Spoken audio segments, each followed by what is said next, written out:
Hello guys, welcome back to my channel and enjoy this fanfic part 1. Now let's start the fanfic. Naruto groaned. He felt like he had just been hit with a truck. Stupid Orochimaru. What the did he do to me? Hey, wait a minute, where am I? Asked Naruto. Naruto was in some type of, well, sewer was the best way he could think to describe it. There was ankle-high water and he could swear he could hear arguing of some kind.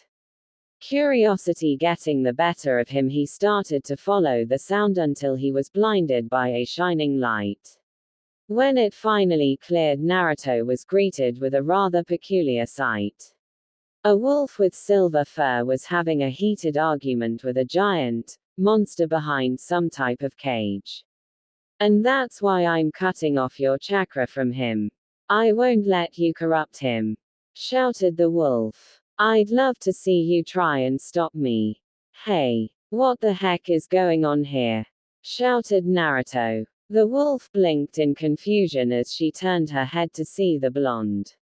Oh, Naruto, I didn't expect to see you so soon, said the wolf. Who the hell are you? And what the heck is that thing? Asked Naruto. Insolent whelp. Do you know who you address? I am Mighty Kyuubi, the mightiest of all the tailed demons. Quiet you, shouted the wolf. The wolf kicked one of the Kyuubi's bars with one of her hind legs. Don't you ever talk to Naruto. You're to blame for everything, shouted the wolf. Naruto was surprised to say the least. The wolf was obviously female and yet she seemed almost protective of Naruto. She turned to Naruto and he almost flinched with how fast she did it. Naruto, come with me, there is much to discuss, said the wolf. Only if you agree to tell me what the heck is going on, said Naruto. The wolf nodded to him. I'll tell you everything, said the wolf. Okay then, said Naruto. As Naruto and the wolf started to leave together, silver bars appeared between the already present cage bars. The most noticeable feature about these bars was the fact that they had crescent moon marks on them. The wolf smiled smugly as she heard the Kyuubi's rant. As Naruto and his companion continued their walk, he couldn't help but admire her fur. It was so silver it almost hurt his eyes to look at it. So who or what are you? Asked Naruto. Well, Naruto, I guess you could think of me as your spirit guide. Do you know what you are? Asked the wolf. I'm a ninja. Believe it, said Naruto. No. Well, I mean, yes, technically you are a Konoha ninja, but you're more than that, said the wolf. Huh? What do you mean? Asked Naruto. The wolf and Naruto stopped walking. This way, Naruto, said the wolf. She turned down a corner and entered a dark room. Come, Naruto, there is much to learn, she said. Naruto shrugged and entered the room. A picture of the Yondaime appeared next to her. Naruto, do you know who this is? That's the fourth Hokage, said Naruto. Yes, but he was more than that. He was a werewolf of the strongest breed, but he was also your father. Naruto stared at her for a moment with a blank expression. What? Now, Naruto, I know what you're thinking, but your father loved you very much. He couldn't bring himself to ask any of the other families of Konoha, so he sealed the Baka demon in you. It tore him up inside knowing that it would have to be his own son burdened with such a fate. Naruto's eyes were hidden by the shadows of his bangs, so it was nearly impossible to tell his emotion. The only thing he ever wanted was for you to be recognized as the hero you are. Naruto, I know that it might be possible that you hate him very much. I don't. What? That was one answer she truly wasn't expecting. Naruto looked at her with a confident smirk she had seen one too many times on his father's face. If I was the old man, I probably would have done the exact same thing. I don't have any grudges against him, so I'll do him proud and grant his final wish. I'll make the village see me for the hero that I am, even if it takes to the day I die, I swear it," said Naruto. A smirk started to develop on her face. "And I never go back on my word, that's my nindo. My ninja way, believe it. Hey, you are your father's son, all right, there's no mistaking that. You have the same confidence and arrogance he always showed." Naruto rubbed the back of his neck, slightly embarrassed in how much he was presumably like his father. "Well, let's move on. What's this about him being a werewolf?" asked Naruto. Yes. He was a very rare type of werewolf. He had silver fur and was undefeated when it came to fighting in his hybrid form. If his fur was silver, then how come he was a blonde? Asked Naruto. Well, you see, hair color kind of changes when one changes into their hybrid form. Well, I guess I can swallow that. Okay, new question. If he was a werewolf, how come no one ever knew? Asked Naruto. Werewolves are kind of looked down upon in societies as monsters. They would have grabbed any silver weapons they could find without so much as batting an eye. Which brings us to why you haven't ever changed before. Yeah, what's up with that? Asked Naruto. Before your father died, he summoned me and, how should I say this, called in a favor. He asked me to lock away all your Lycan abilities, features and powers until I saw fit that you were ready to both handle them and hide them. You have enough trouble with the villagers as it is. Well, can't argue with you there. So you think I'm ready for them?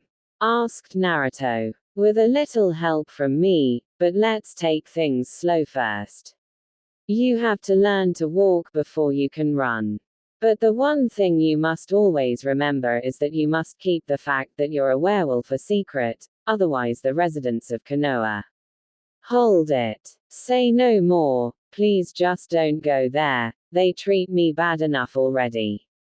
Said Naruto. Exactly. But know that being a werewolf does not make you a monster, just different. It may even help you in your journey to become Hokage.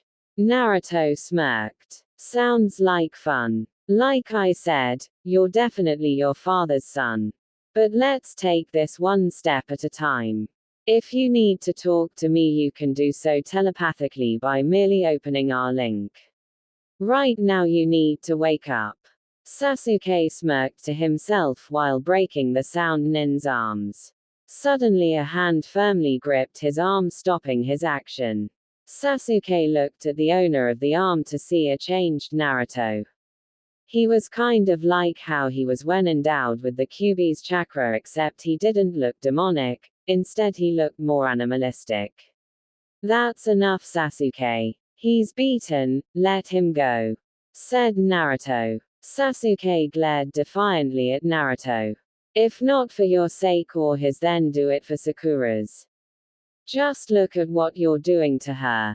Shouted Naruto. Sasuke looked at Sakura and what he saw shook him down to his soul.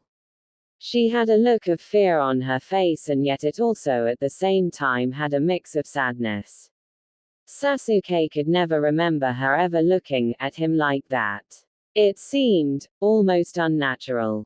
The markings on his body receded back to the curse mark on his neck. He fell to his knees, panting.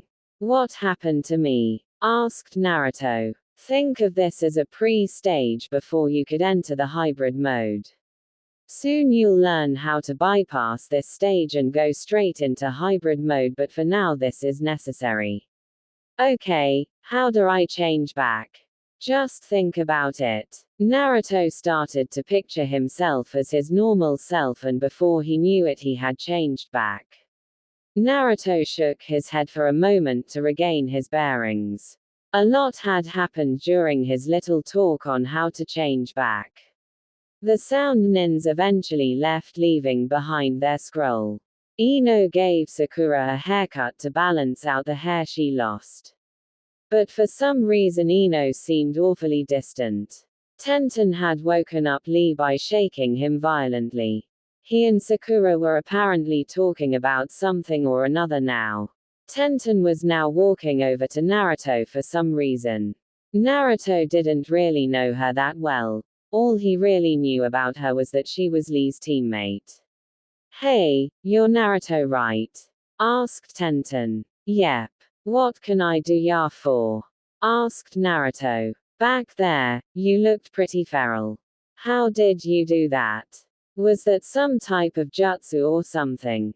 asked Tenten. Naruto suddenly started to sweat. No, it was a bloodline. Yeah, that's it. It's the bloodline of my family," said Naruto. He congratulated himself for a moment on thinking so quickly but then paused. "Why do you want to know?" asked Naruto. "Oh, no reason, just curious," said Tenten. She started to back away sheepishly but tripped over a rock. She got up and ran back to Neji and Rock Lee. Naruto, Sakura, and Sasuke were leaping through the trees. "Okay, so we lost a scroll and then gained a scroll, sending us back to square one. Am I right?" asked Naruto. "That's how it went down, Dobe," said Sasuke. "Maybe we should split up, see if we could find some weak teams to take a scroll from," suggested Sakura. "That's a good idea, Sakura-chan," said Naruto. "For once I agree with the Dobe. Meet back here in an hour," said Sasuke, throwing a kunai into the ground. So the members of Team 7 split up into 3 different directions. "You've explained a lot to me lately, but I don't even know your name," said Naruto. "You may call me Ailu. That's a nice name." "Thank you, Naruto, but if you excuse me, I'm going to go and make fun of a certain fox." "Okay, have fun." Naruto kept leaping from tree branch to tree branch until he heard some type of snickering and stopped. Right below him was 3 rain nins.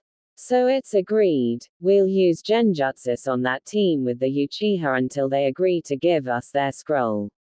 "I wouldn't do that if I were you," said a voice. The 3 rain nins looked around trying to find the source of the voice.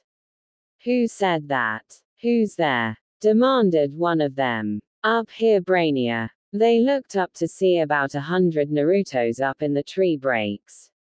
"This is bad," said another one of them. "Get 'em, boys," said the original Naruto. 1 hour later, Naruto saw Sasuke and Sakura talking with a man named Kabuto they met earlier. They hadn't noticed him yet, so he decided to make a small entrance. Naruto, Sakura, and Sasuke were leaping through the trees. "Okay, so we lost a scroll and then gained a scroll, sending us back to square one. Am I right?" asked Naruto. "That's how it went down, Dobe," said Sasuke. "Maybe we should split up, see if we could find some weak teams to take a scroll from," suggested Sakura. "That's a good idea, Sakura-chan," said Naruto. "For once I agree with the Dobe. Meet back here in an hour," said Sasuke, throwing a kunai into the ground. So the members of Team 7 split up into 3 different directions. "You've explained a lot to me lately, but I don't even know your name," said Naruto. "You may call me Ailu. That's a nice name." "Thank you, Naruto, but if you excuse me, I'm going to go and make fun of a certain fox." "Okay, have fun." Naruto kept leaping from tree branch to tree branch until he heard some type of snickering and stopped. Right below him was 3 rain nins. "So it's agreed, we'll use genjutsus on that team with the Uchiha until they agree to give us their scroll." "I wouldn't do that if I were you," said a voice. The 3 rain nins looked around trying to find the source of the voice. "Who said that? Who's there?" demanded one of them. "Up here, Brainia." They looked up to see about 100 Narutos up in the tree breaks. "This is bad," said another one of them. Get 'em boys, said the original Naruto. 1 hour later, Naruto saw Sasuke and Sakura talking with a man named Kabuto they met earlier. They hadn't noticed him yet, so he decided to make a small entrance. He gave a low whistle, catching their attention. He smirked as he twirled the obtained scroll at the end of his finger. Did somebody order a scroll? Asked Naruto. Anime and manga. You did it, Dobe. And just the one we need too, said Sasuke. How the heck did you get one of those? Did you annoy them into giving it to you? Asked Sakura. Sakura was shocked at what just came out of her own mouth. She would say some harsh things to Naruto every now for being annoying and then, but that was just low. Naruto stopped spinning the scroll and walked over to her with a seriously pissed off face. Ya no, Sakura. I've liked you for a really long time. And I probably liked you a lot more than you deserve me to.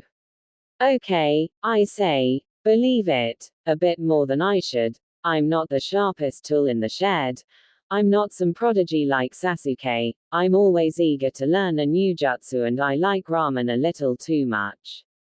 But that's who I am, and if that's not good enough for you, then maybe the one who isn't worth the time of day isn't me but you, said Naruto. Sakura just stood there with her mouth hanging open. Naruto of all people just told her off. Naruto tossed the scroll to her. Enjoy your scroll, Sakura-san. S-san. That's right. If you want me to call you Chan again, you're going to have to work your way up from the bottom. If you need me, I'll be going on ahead, said Naruto. Naruto leapt into the treetops, leaving behind one very stunned Sakura. Whoa. Didn't think you had it in ya, champ, said Ailu. Yeah, well, I said it before and I'll say it again, don't underestimate me. I'll be sure not to. You know, just because you're not a ninja prodigy doesn't mean you might not be a werewolf prodigy. Science fiction and fantasy TV shows. You really think I could be a werewolf prodigy? Well, I can honestly tell you your father was one. He was known in the ninja world as the Yellow Flash, but to werewolves he had the nickname. Wow, really? Yes, and from what I've seen you will most definitely be every bit as good as he was. Well, eventually anyways, you still got a long way to go, champ. Well, that's what I thought. Tell me, Naruto, besides the ones I've already seen, are there any villagers who treat you with kindness? There's the third Hokage and Iruka sensei, said Naruto. Anyone else? Well, I guess there's Hinata, but she's kind of weird. How is she weird? Well, more than once I've caught her looking at me only to look away once she realized I caught her. She can be pretty quiet sometimes and likes to fiddle with her fingers. But the weirdest thing of all is that she keeps stuttering whenever I talk to her. Quote, Ailu. You're an idiot, said Ailu simply. What? Why? Just keep jumping, champ. It wasn't long until he reached the tower, and only an hour later the rest of Team 7 arrived. Sakura was remaining silent, still shook from her little chat from Naruto.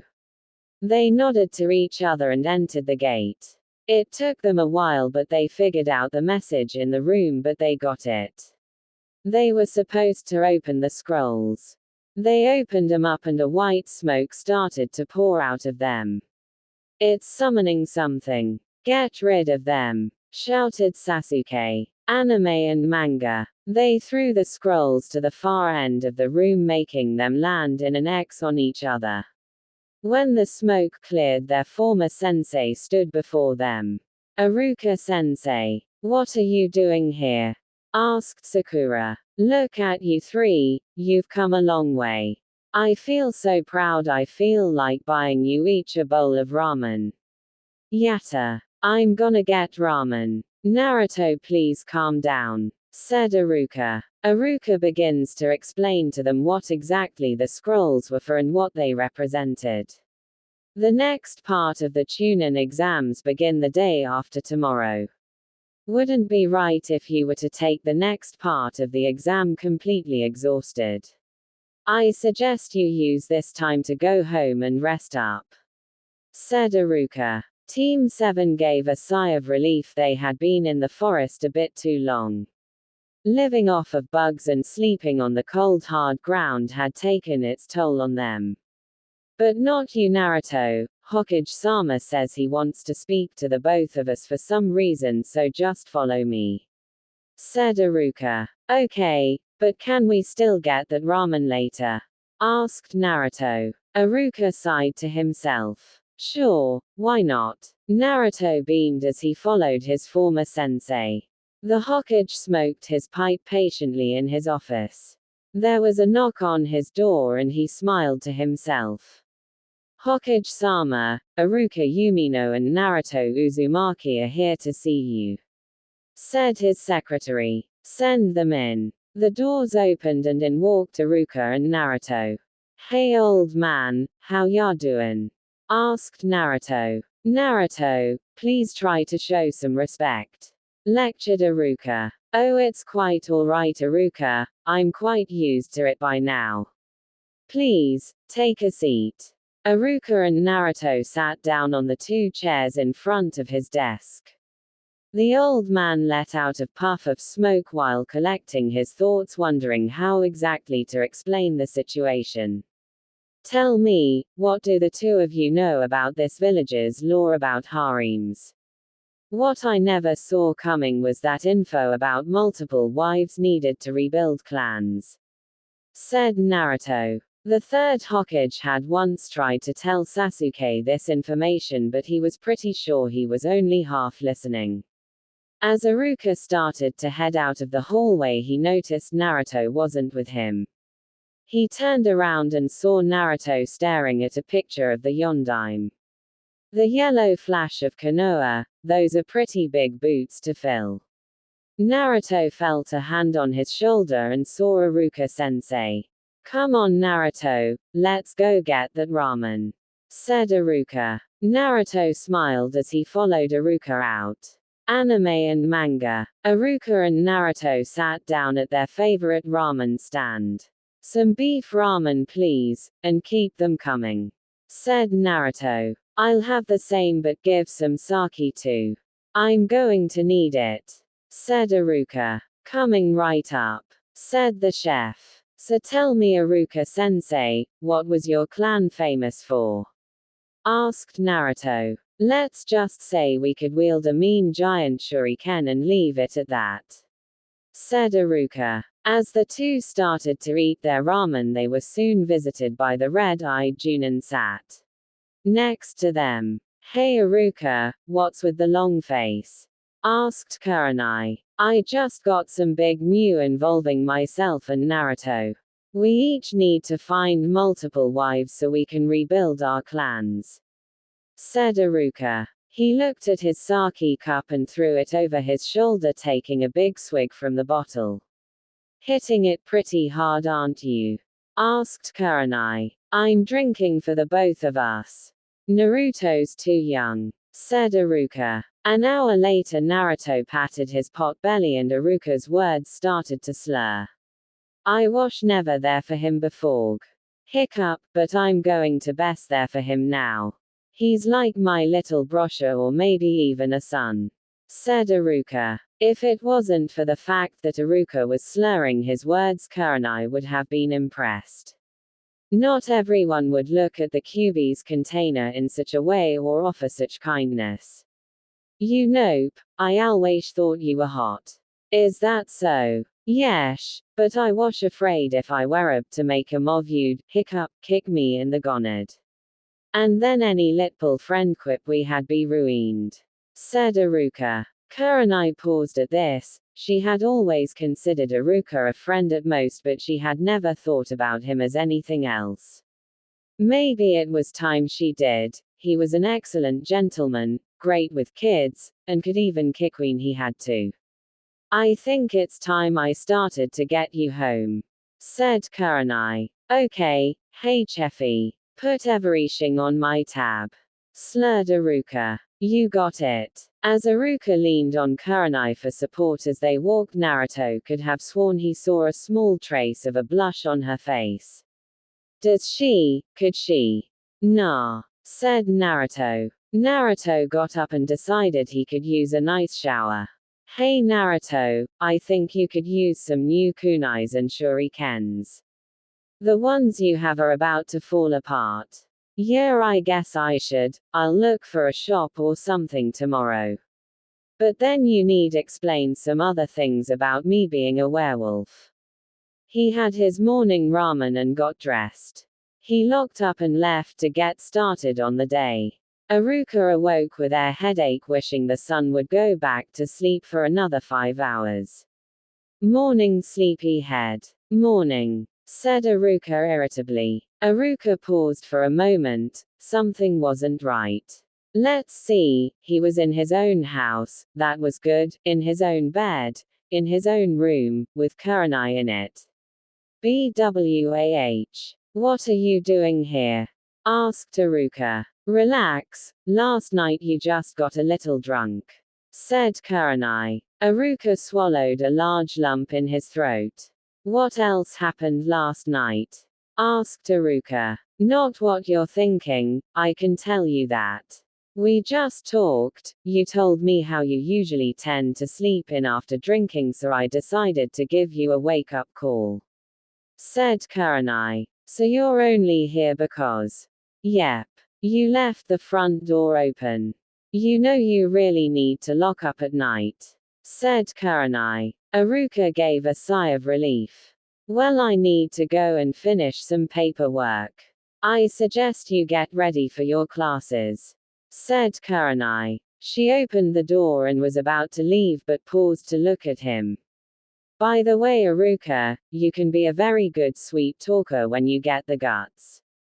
Just thought you should know, said Kurenai. Naruto ignored the usual hateful glares that were sent his way.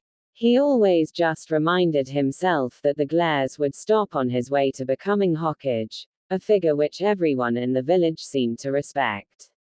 New gear, where the heck am I going to find a shop to buy new ninja gear that won't throw me out? Asked Naruto to no one in particular. Naruto knew that if he went to any of the usual stores in this district of Konoha, he would either be denied service or chased out. So therefore his only choice was to check out the districts he hadn't been to and hope for the best.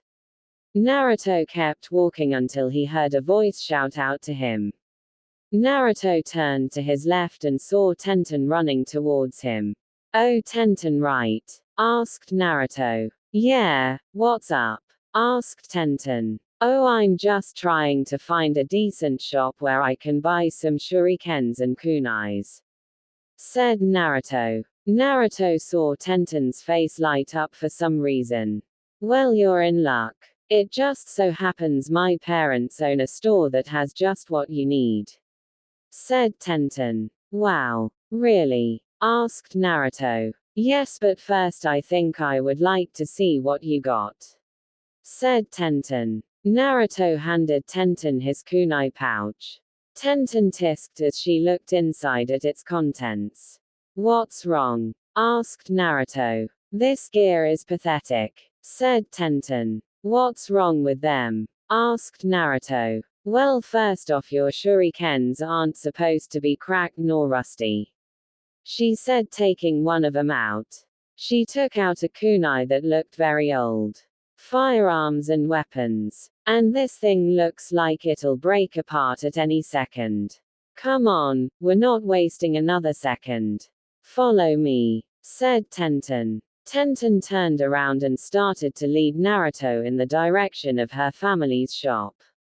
Whatever you say, Minnie Mouse, said Naruto. Tenten froze in her tracks.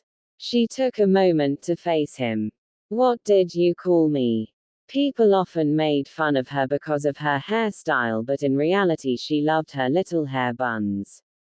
She had heard that Naruto could be a bit clueless sometimes but had a good heart, the very opposite of shallow. She had hoped she hadn't heard wrong. Minnie Mouse. You know, because of your hair buns. They kind of make you look like a mouse, they make you look cute, said Naruto shyly. Tenten gave a small blush. So she had heard right. At least the guy thought she was cute. Okay Romeo, this way, said Tenten. Naruto blushed at the nickname as she led him to the shop. Dad, I'm home. And I brought a friend who needs some new gear, called out Tenten. A middle-aged man came out from a room in the back to greet his only daughter. Hello Tenten, who's your little friend? Dad, this is Naruto. You believe who horrible his kunais and shurikens are. Do you think we could help him out a little? Asked Tenten. Of course, anything for a friend of my little butterfly nose. Butterfly nose? Asked Naruto. When I was baby a butterfly landed on my nose. Dad's called me that ever since. Dad, I'm not a baby anymore, whined Tenten. Maybe, but you'll always be my little butterfly nose. Dad, you're embarrassing me, said Tenten. Okay. Now Naruto, exactly how many new kunais and shurikens do you need? A full set please, said Naruto. Anime and manga. Soon Naruto was once again fully stocked with 4 once good weapons. Thanks, what do I owe you? Asked Naruto. It's on the house this time, seeing as how you're Tenten's new little friend. Wow. Thanks old man, beamed Naruto. No problem, now get out of here you little scamp. Naruto left with a brightened face. Hey Naruto, let's hang out sometime, shouted Tenten. Yeah sure, okay, called back Naruto. As Naruto had now finally left the building, Tenten's father started rubbing his chin. What's wrong Dad? Asked Tenten. Good grip on morals, respectful, high goals, very well. I wholeheartedly approve. When's the first date? Tenten's face did a mild blush. Dad, you are so embarrassing. I can't believe you, shouted Tenten. Naruto beamed as he carried his pouch full of new kunais and shuriken. Now if only he had been watching where he was going, maybe he wouldn't have bumped into someone who just so happened to be carrying some groceries. Oof. Hey, watch where you're going, said a voice. Naruto looked up to see none other than Temari. Oops, sorry about that, my mind was elsewhere. Hey, I know you, you're the sister of that jerk in the black pajamas. Temari, right? Asked Naruto. Temari blinked in confusion for a moment or two. Oh yeah, you're the loud idiot who hangs out with the hot moody guy, said Temari. Naruto hung his head in shame. Why is it always Sasuke? Hey, you okay? Asked Temari. Naruto quickly regained his composure. Of course, believe it. Here, let me help you, said Naruto. Naruto started to pick up some of her groceries. Thank you, said Temari. Hey, don't worry about it. The name's Naruto by the way, said Naruto. Anime and manga. Temari looked at him quizzically for a moment. Having Gaara usually tended to have boys shy away from her, who wanted to date someone who was Gaara's sister. She couldn't help but wonder why this guy was helping her until it finally occurred to her. He was a leaf nin, meaning he probably knew very little about Gaara. Hey, don't you know who my brother is? Asked Temari. Yeah, he's a freak with the mummy on his back, right? Asked Naruto. No, not him. My other brother, said Temari. Naruto thought for a moment. Oh, the guy with the gourd. What's his name again? It's Gaara Yubaka. Don't you know how dangerous he is? He'd you as soon as look at you, said Temari. Temari wasn't sure, but she could have sworn she saw him smirk. Big deal. I can be pretty dangerous myself when I want to. If you think he's something, just wait until you see what I can do, said Naruto. To say that Temari was shocked would be an understatement. She had never heard someone talk with such a level of confidence. But she quickly got over it. Once he saw what Gaara could really do, he'd change his tone. And then he'd probably avoid her just like all the rest. Well, I think that's everything, said Naruto. He handed Temari her groceries and started on his way. I'll see you around, okay? Asked Naruto. Temari shook her head. If he only knew. Later, in one of the many forests of Konoha, a werewolf with silver fur stood giving himself a once-over. He had a wolf head with a snout and wolf ears, in short, the works. He stood a whopping 6 feet 8, he is still 12 after all, with a long bushy tail.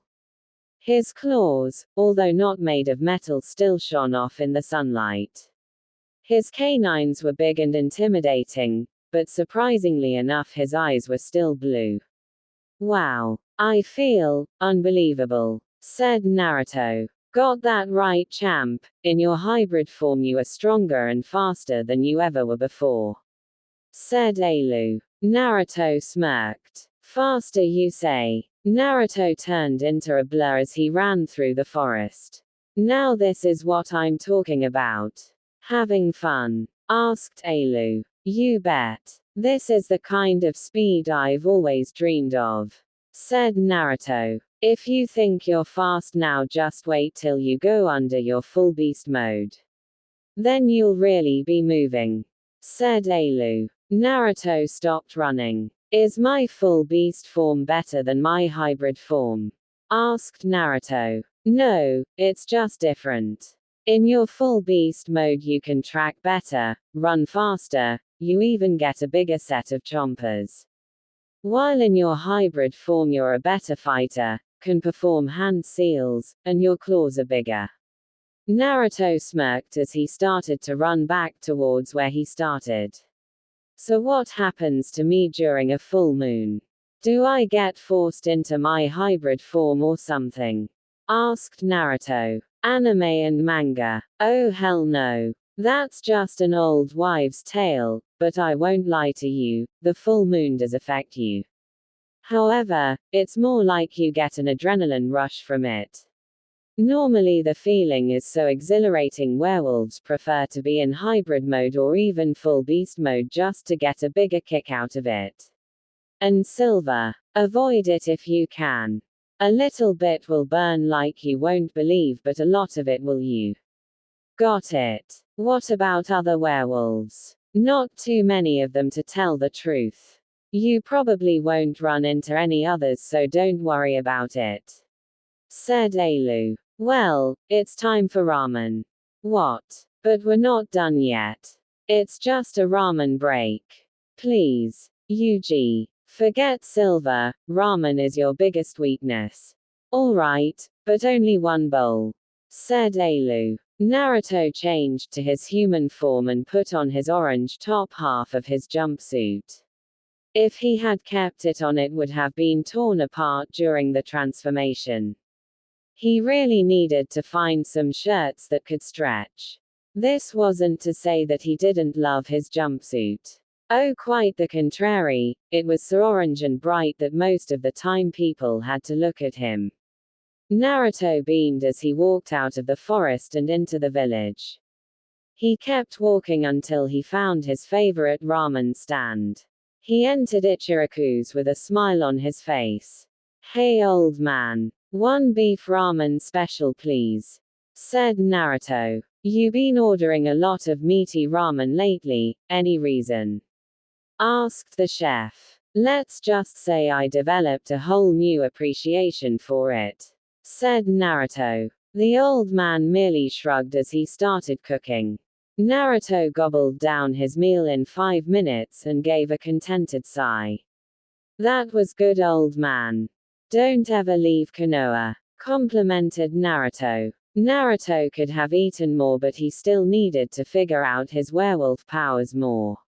So Naruto walked back to the forest with a slight spring in his step, unaware that he was being followed by someone in the shadows once again. Naruto reached the forest once again, but had this sneaking suspicion he was being watched. He took a quick look around but did see anyone. Naruto merely shrugged and entered the forest. As Naruto took off his shirt, he could have sworn he heard a meep somewhere. Well, that was weird, said Naruto. Naruto changed into his hybrid form and heard a gasp and a twig snap. Okay, I know I heard something that time, said Naruto. Naruto saw a small hint of a sleeve just barely peeking behind a tree. Acting on instinct, Naruto charged forward. When the figure tried to run, Naruto pounced on him, pinning the figure to the ground. What Naruto saw clearly sent him for a loop. Hinata. Anime and manga. Naruto. Naruto froze. Hinata had just found out his secret. Is that really you? Naruto immediately got off her. Hinata, I can explain, stuttered Naruto. Hinata looked at Naruto for a moment. Could this really be Naruto? Okay, she did witness him transform, but could this really be the same boy she fell in love with? She stared into his eyes. They were still the same blue eyes she had fallen into so many times. It really is you, said Hinata. Looks like you're going to have to come clean, bucko. Naruto sighed. He was hoping he could avoid this if he could, but it looked like there was no way out of it now. He knew that Hinata was nice, so there was a possibility she would keep his secret. Okay, Hinata, sit down. I'll tell you everything, but it's going to take a while, said Naruto. Naruto figured that it would probably be best if he started at the beginning. Hinata was surprised to hear that the Yondaime was not only a werewolf but Naruto's father, not to mention the fact that he was a werewolf too.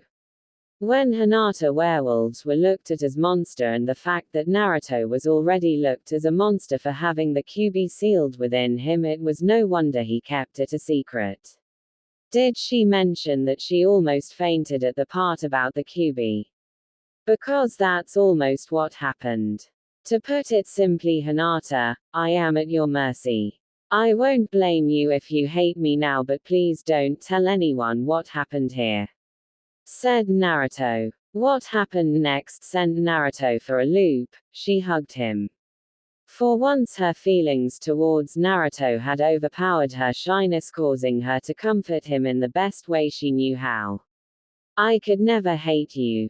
You may be furry on the outside, but you're still Naruto on the inside, said Hinata. It was amazing how a furry face could go from silver to red so suddenly. He couldn't recall the last time he was hugged, so it was still a little new to him. She broke the hug and took a couple steps back. Her face was 10 times redder than Naruto's. "Sora, this'll just be our little secret, right?" asked Naruto. Hinata blushed but nodded. "Sora, why were you following me?" asked Naruto. Hinata suddenly started twiddling with her fingers while having a blushing face. www. Oh, I get it now. You must have seen me eat only one bowl of ramen instead of my usual 10 and decided to follow me to ask why I left so suddenly, said Naruto loudly. Hinata sadly nodded. Well, at least she almost confessed. That was the closest she's ever gotten.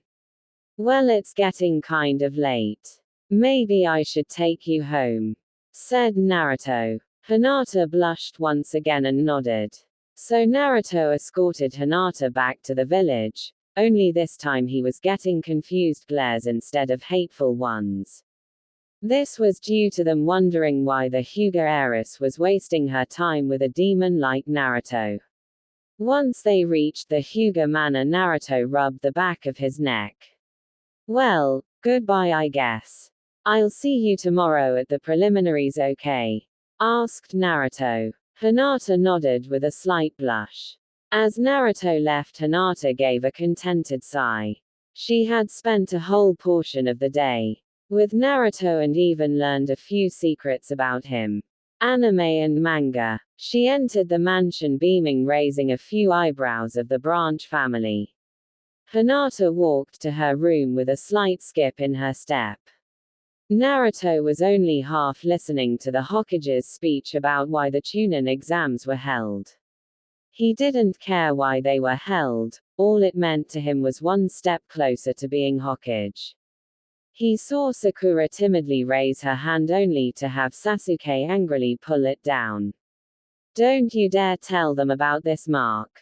All the people I want to fight are in this very room," said Sasuke. Sakura looked hurt at Sasuke's actions. "But Sasuke, you jerk. She's only worried about you," steamed Naruto. "Naruto, you're one of the people I want to fight the most," said Sasuke. Naruto looked surprised for a moment but suddenly started to smirk. "Damn straight. If I wasn't, then there would have been something seriously wrong with you," said Naruto. Kabuto had quit, but that was okay.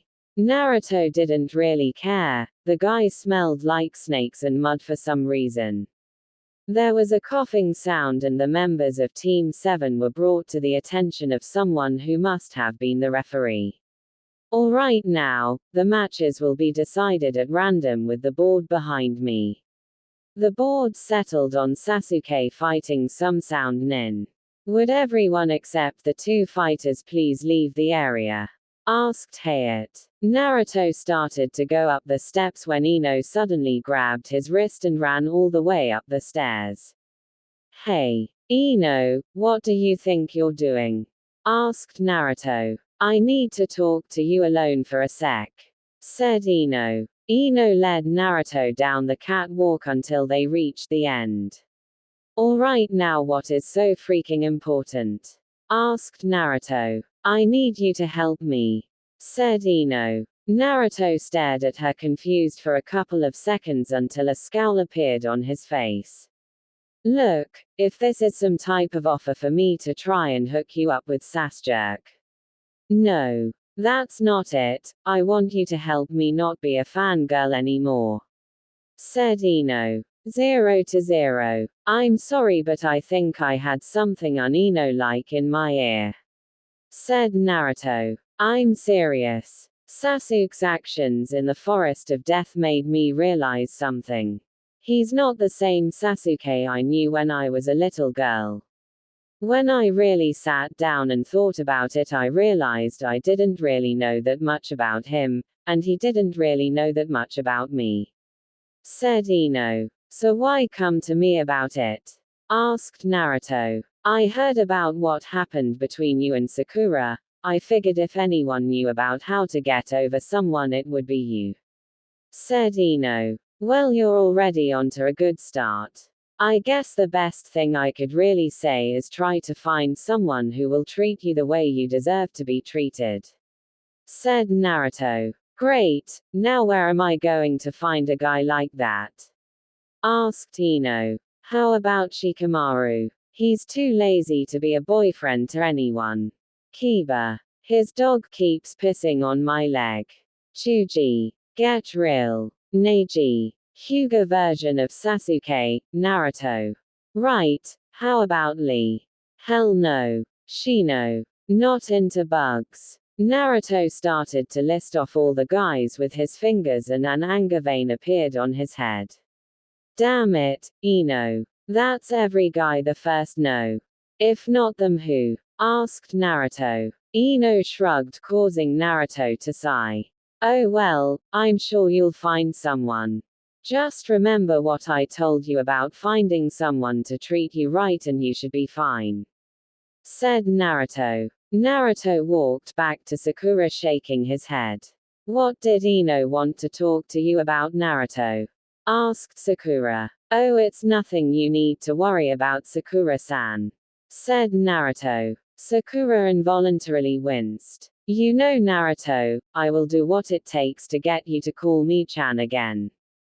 I'll make sure of it, said Sakura. Don't just tell me, show me, said Naruto. Shirendan, shouted Sasuke. Oh right, Sasuke's fight. Forgot about that, said Naruto. Winner, Sasuke Uchiha. About time a two-head. I was able to hold up 2 conversations your fight took so long, said Naruto. An anger vein appeared on Sasuke's head. What did you call me? Asked Sasuke. The back of your head kind of looks like the back of the head of a ratu. Don't tell me you never noticed, said Naruto. You know I never thought about it, but Naruto does kind of have a point, said Shikamaru. Kakashi came down the stairs and said that he was going to go and try to fix Sasuke's little problem. The board started scrambling random names until it settled on 2. Zaku Abumi versus Shino Aberame. The bug user faced off against the man whose arms Naruto saved. Shino eventually won by sticking some Kakai bugs in the holes in his hands, causing his own back to backlash him. He uses bugs, that is kind of creepy. But then again, who am I to judge? I'm a friggin' werewolf, thought Naruto. The next match was Kankuro against someone or another. Naruto didn't really care. Kankuro smirked as he faced off against his opponent. In a puff of smoke, Kakashi appeared. Hey, don't you, hey, us. What about Sasuke? Is he? Started Sakura. Oh, don't worry about it, Sakura, it's been taken care of. He's sound asleep at the hospital, said Kakashi. Sakura breathed a sigh of relief. However, he is being guarded by several ANBUs, said Kakashi. Sakura's face became worried again. Smooth move, Kakashi-sensei. You really know how to put someone at ease, you know that, said Naruto, dripping with sarcasm. Naruto heard a scream and looked down to see that Kankuro had won his fight with a puppet. Oh, so that's what he was carrying, a puppet, said Naruto. Cough. Winner of the match is Kankuro. Cough, said Hayate. Once again the billboard started up again until it finally landed on 2. Sakura Haruno versus Ino Yamanaka. Well, this should at least be interesting, said Naruto. Sakura smirked as she went down the stairwell. She had a plan of action on how to deal with Ino. While Ino and Sakura were making their way to the floor, Tenten was staring at Naruto. What did Ino want with him? She couldn't have decided that Naruto was a better target than Sasuke, could she? Tenten was just starting to realize her feelings towards him, and she would fight for him if she had to. Hey, Tenten. Don't telling me you're staring at that blonde failure, said Neji. Tenten quickly turned to him with a glare. What if I am? He's certainly been a lot nicer to me than you have, said Tenten. Tenten poked him in the chest, causing him to take a step back. He's been kinder, poke, sweeter, poke, and more respectful to me than you ever were. Poke, poke, poke. So you can forget about me being your little fangirl from now on, because I just might have found someone better. With one last poke, she accidentally pushed him down the stairs. A-A-A-A-A-A-A-A-A-A-G-H. Yelped Neji. Tenten, it is not youthful to push Neji down the stairs, said Lee. Shut up, Lee. Hey, I know, why don't you go hang with Naruto for a while? He's probably pretty hard working himself if I heard right, suggested Tenten. Fire started to burn in Lee's eyes. That is an excellent idea. From what I have seen in the forest, I know that Naruto also possesses the power of youth, said Lee. As Lee ran off, Tenten couldn't help but smirk. Maybe he'll even throw in a good word about me, thought Tenten. Sakura and Ino stared at the fallen Neji for a moment. Well, that was weird. said Ino. Cough. The next match is between Sakura Haruno and Ino Yamanaka. Begin. Ino and Sakura jumped apart to keep the distance. Sakura smirked. It was time to put her plan into action. You know, Ino, I'm not going to fight you over Sasuke. It's pointless, said a smug Sakura. Oh, you can have him, said Ino. What? Asked Sakura. What? Asked Shikamaru. What? Asked Chuji. What? Asked Asuma. I'm through with Mr. Ice King. You can have him for all I care, said Ino. Then who will you? I don't know, I'll find someone. Alright, less talking more fighting, huh? Suggested Ino. Sakura tied her high-8 to her forehead, symbolizing that she was going to go all out. Ino smirked and did the same. At the respond of some unforeseen signal, both charged towards each other. Sakura started to go through hand signs and created 3 bushins. Ino wasn't too worried. If they were cage bushins, then she might have something to worry about. But with regular bushins, all she had to do was decipher the original. Unfortunately, she bet on the wrong horse and got a kick to the head. After that, the two merely started to exchange blows. Neji limped up the stairs, cursing himself for letting his guard down. Now he had a handicap. Sakura broke apart from Ino, gaining some distance from her. Okay, so getting Ino mad about not having Sasuke wouldn't work, but that didn't mean she couldn't still get her mad. Ino, just give it up already, said Sakura. What? You're not fit to be a ninja, the only thing you care about is being social and where you get your next outfit, said Sakura. Ino scowled. What did you say? Oh, Ino, you can't lose it now, thought Shikamaru. You heard me, you probably care more about your precious hair than completing a mission. I bet that if you lost it somehow you wouldn't even be here, said Sakura. Ino took a kunai and cut off her ponytail, gripping it in her right arm. I don't need this hair to beat you. She lost it, thought Shikamaru. Ino threw her hair forward, scattering it towards Sakura. She did a few hand signs and settled on having her hands forming a box. Don't tell me you're going to try that whole mind transfer thing on me, asked Sakura. You got it, billboard brow, said Ino. You'd have to be able to catch me first, said Sakura. Sakura tried to move, but something was holding her feet in place. That was when it hit her. Ino had thrown something at her that tied up her legs when she threw her hair at her. Shintenshin no Jutsu. Ino's body fell limp and a very Ino-like smirk appeared on Sakura's face. Naruto blinked in confusion. What the hell just happened to Ino? And what is wrong with Sakura's face? Asked Naruto. It's over, though, Shikamaru. The energy from Ino's Shintenshin mind transfer technique struck her head on. She's finished, said Kakashi. Mind transfer. Then Sakura's not even, started Lee. Exactly. Sakura's psyche has been overtaken and supplanted by that of Ino. Right now, Ino is inside Sakura. So, her goal is probably to, started Kakashi. Sakura, Ino timidly raised her hand. Sakura Haruno, wish to withdraw from the match, said Sakura. Ino, don't do it. Come on, Sakura-san, shouted Naruto. What the? I thought he didn't care about her anymore, thought Ino. You said you were going to do what it took to get me to call you Chan again.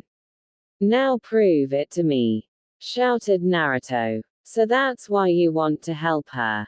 Well, sorry Naruto, but she won't be able to prove herself this time. Sakura, Ino suddenly started shaking. What? I feel so cold, Naruto is so loud. And he's right, I can't let Ino beat me. Sakura. But, that's crazy. What's wrong? Are you withdrawing from the match? Asked Hayate. Are you kidding? I'm staying in, shouted Sakura. Naruto scratched his head. What the heck is going on? Asked Naruto. Soon both Ino and Sakura were huffing and puffing. This fight is weird, said Naruto. There were two different psyches inside you before I got there. What on earth are you? Asked Ino. Hey, don't you know? Even the sweetest girl needs a hard center, or she's not gonna make it out there, said Sakura. Ino and Sakura charged at each other in one last kamikaze attack, each land a punishing blow to the face, knocking both their Hayates off. They each landed opposite of each other far away. Neither candidate is able to continue. As a result of simultaneous knockouts, neither one moves past the preliminary round, said Hayate. What? Shouted half the people. Both Kakashi and Asuma leapt down and retrieved their students before heading back up. Neither one is hurt badly enough to need treatment from the medical corps. They should both regain consciousness within the next half hour. But I'm impressed by both of them, said Asuma. Yeah, agreed Kakashi. Naruto and Sasuke were both doing well, and now even fragile little Sakura has shown amazing strength. I know you've all been through a lot, but I'm glad I enrolled you all in the Chunin exam. I mean that from the bottom of my heart. Naruto looked around for a moment, as if searching for something. Hey, where'd Tenten go? Asked Naruto. The fifth match of the preliminaries is about to start. Tenten against Temari, please step forward, said Hayate. Naruto looked down and saw Temari and Tenten ready to face each other. Damn, that woman's sneaky, said Naruto. Hey, look, another candidate from the land of the sand. This should be fun, said Neji. Begin. Tenten jumped back and threw 3 shurikens at her opponent. Temari seemed to flicker for a moment before the shuriken fell to the ground, as if hit by something. What? But I always have perfect accuracy, thought Tenten. The fan Ten. She's knocking away your attacks with the fan, shouted Naruto. The fan. Of course, thought Tenten. Tenten turned to Naruto and gave him a wink, causing a blush to form on his face. Hey, you done flirting with your boyfriend yet? Asked Temari. I never said he was my boyfriend, said Tenten. Never said he wasn't, said Temari. Can we just fight? Asked Tenten. Meanwhile, Sakura was just starting to wake up. So you finally came to Sakura? Asked Ino. Tenten, use the power of youth, shouted Lee. That's the spirit. Keep cheering her on, shouted Guy. Our match is over and done, said Ino. I lost, stuttered Sakura. Sakura looked like she was about to cry, but this only raised a sigh out of Ino. HMPH, I'm the one who should cry. It's a disgrace, a tie. You fought me to a standstill, said Ino. Ino pulled out Sakura's Hayate. Here, I think this belongs to you. By the way, you've blossomed into a lovely flower, said Ino. Sakura took her headband and gave a sad smile. Ino, now that we're not fighting over Sasuke anymore, do you think we could be friends again? Asked Sakura. Ino smiled. I think I'd like that, said Ino. Naruto winced as Tenten landed on Temari's fan. That was a low blow. How dull. It's a shame really, said Temari. Well, we weren't about to let ourselves be defeated in a place like this, now were we? Asked Kankuro. The winner of the 5th round match is Temari, said Hayate. Naruto leapt down onto the floor. I'll take her, Temari, said Naruto. You want her? Take her, said Temari. Temari flung Tenten off of her fan only to have Naruto just barely catch her. What the is your problem? shouted Naruto. Naruto glared at her for a moment, but then it changed to a face full of disappointment and pity. If you keep treating people like this, you're just going to end up all alone, and you'll only have yourself to blame, said Naruto. Temari scowled. This moron should keep his opinions to himself. Just take her and go, said Temari. Naruto shook his head and wrapped Tenten's arm around his shoulder. Thank you, Naruto, said Tenten weakly. No problem, you're one of my friends now. I help my friends, said Naruto. She somehow managed to muster a small smile. However, it only lasted for a moment. Still can't believe I was so humiliated by her, said Tenten. Hey, don't you worry about it.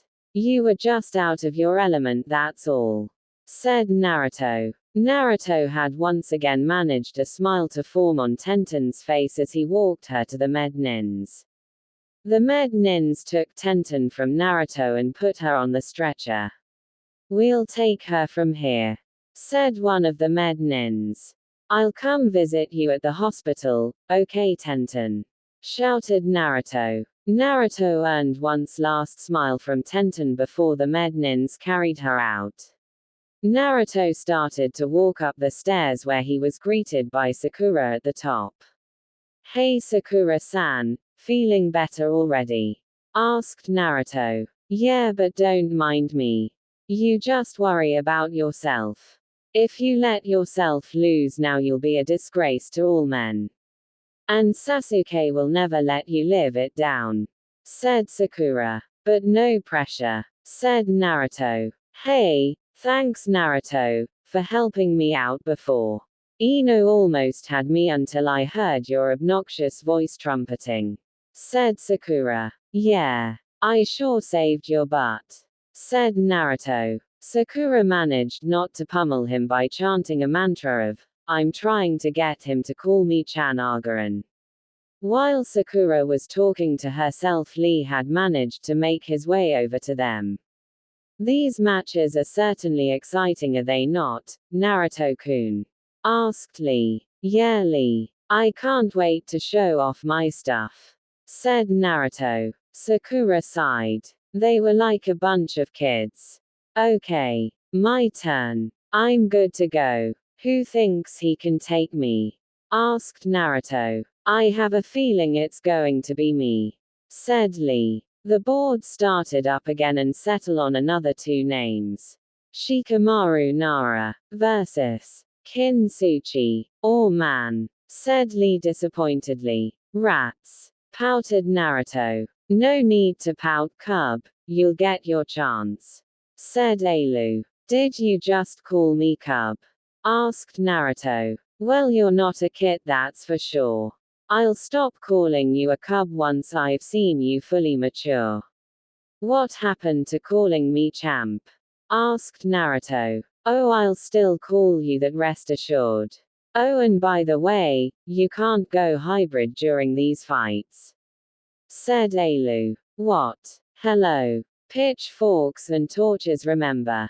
But, okay. Kabong. Naruto winced as he saw Kin knock herself out against the wall thanks to Shikamaru.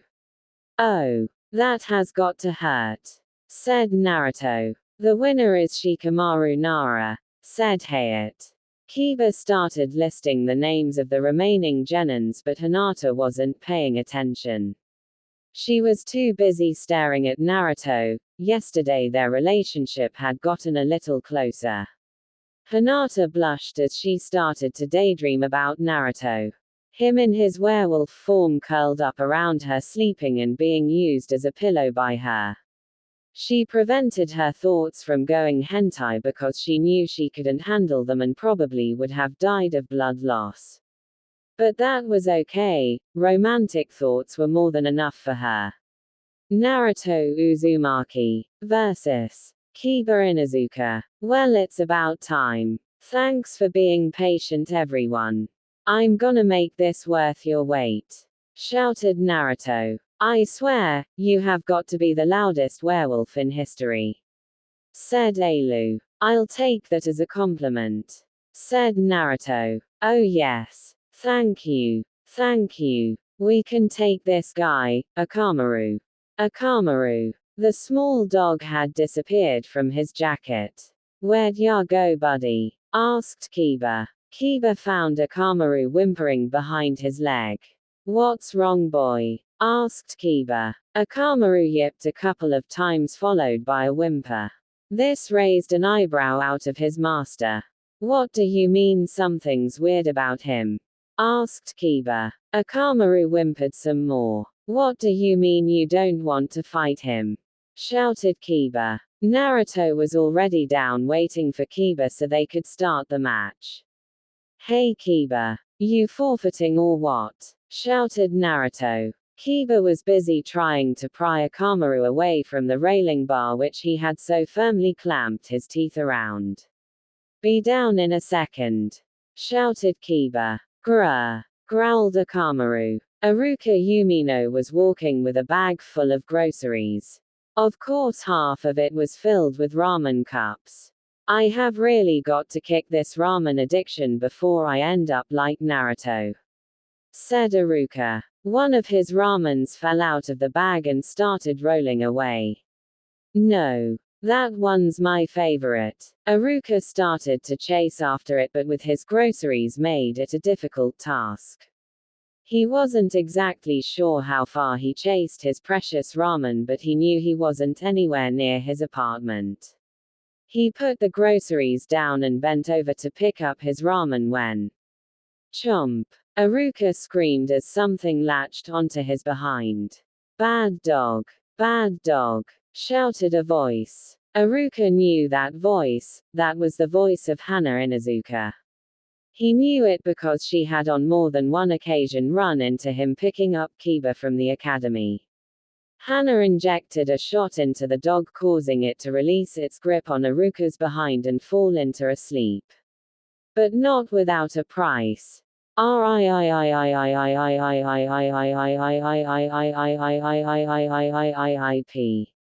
Iruka blushed as he saw that the dog had a piece of his pants in his mouth and, if he wasn't mistaken, some underwear too. Oh my, said Hana. She just couldn't manage to avert her gaze from the hole in Iruka's pants. Iruka quickly turned around, covering his new pants hole with his hands. Hey, stop looking, said Iruka. A small blush appeared on her face. I'm not going to need shots, am I? Asked Iruka, looking at the dog. No, he's just an aggressive guard dog that needed his shots. He ran out from us before we could do anything. You were probably the first person he saw on his run, and I guess he just decided to do what he did best, said Hana. Hana noticed Iruka was busy contemplating how he was going to take his groceries home without revealing the hole in his pants. I could probably patch that up for you, said Hana, trying to push down a blush. Later, Hana smiled to herself as she eyed her work on Iruka's pants. She folded the pants over her arm and walked over to a door.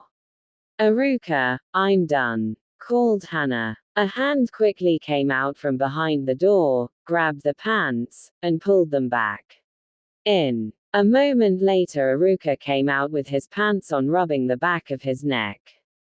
Thanks, Hana-san, said Iruka. No, said Hana. Huh. You call me Chan. Hana-chan. Got it? Asked Hana. Okay, bye. Why? Asked Iruka. Akamaru whimpered up in the stands and hid behind Hinata's leg sadly.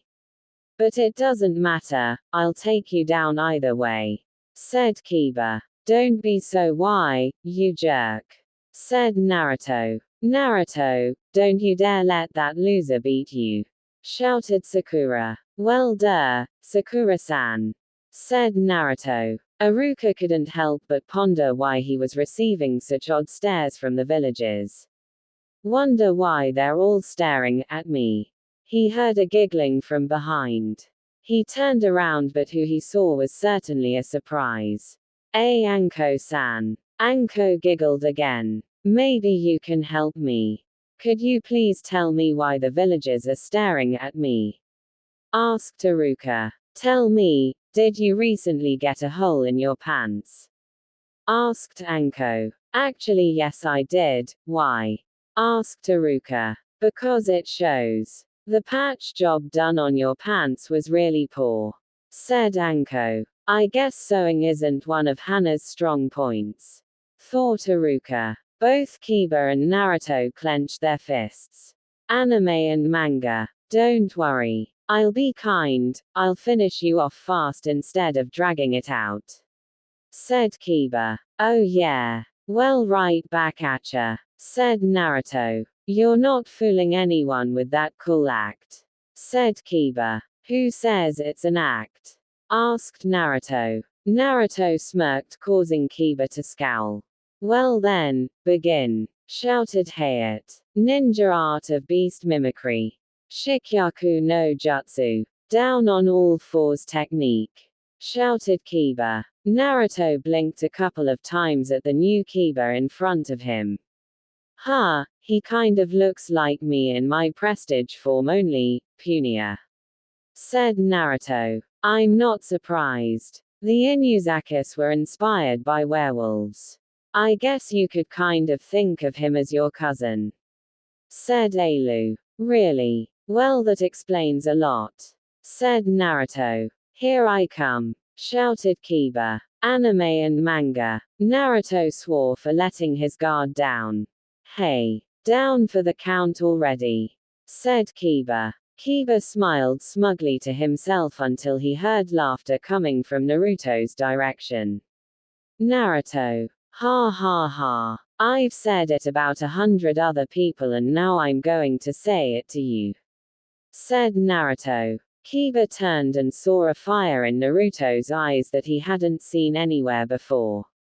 Don't underestimate me, said Naruto. Go, Naruto, shouted Sakura. Yeah, cheered Lee. Oh Naruto, thought Hinata happily. Alright, now I'm staring to get annoyed. Time I got serious, said Kiba. Kiba popped a soldier pill in his mouth and threw a smoke bomb at him, surrounding Naruto in a purple cloud. Damn, I can't see a thing. Take this. Man Beast Ultimate TAIJUTSUGATSUUGA. Shouted Kiba. Naruto braced himself an instant before he was struck by a human spiral which was surprisingly sharp. When the smoke cleared, Naruto stood holding the place where Kiba hit him tenderly. That hurt you jerk, shouted Naruto. How could you still be standing? Asked a shocked Kiba. Stupid jerk. He should be more careful, not that I care. I mean look at him, he's just plain pathetic. Barker, said Temari. Kankuro eyed his sister oddly. Okay, what's her problem? She's acting kind of PMSY. Thought Kankuro. Okay, now it's time to pay you back. Said Naruto. Anime and manga. Naruto place his fingers into the signs for his Kage Bushin Jutsu. And what makes you think I'll let you? Shouted Kiba. Naruto tried to brace himself again but Kiba managed to hit him before he could, sending him sprawling to the ground.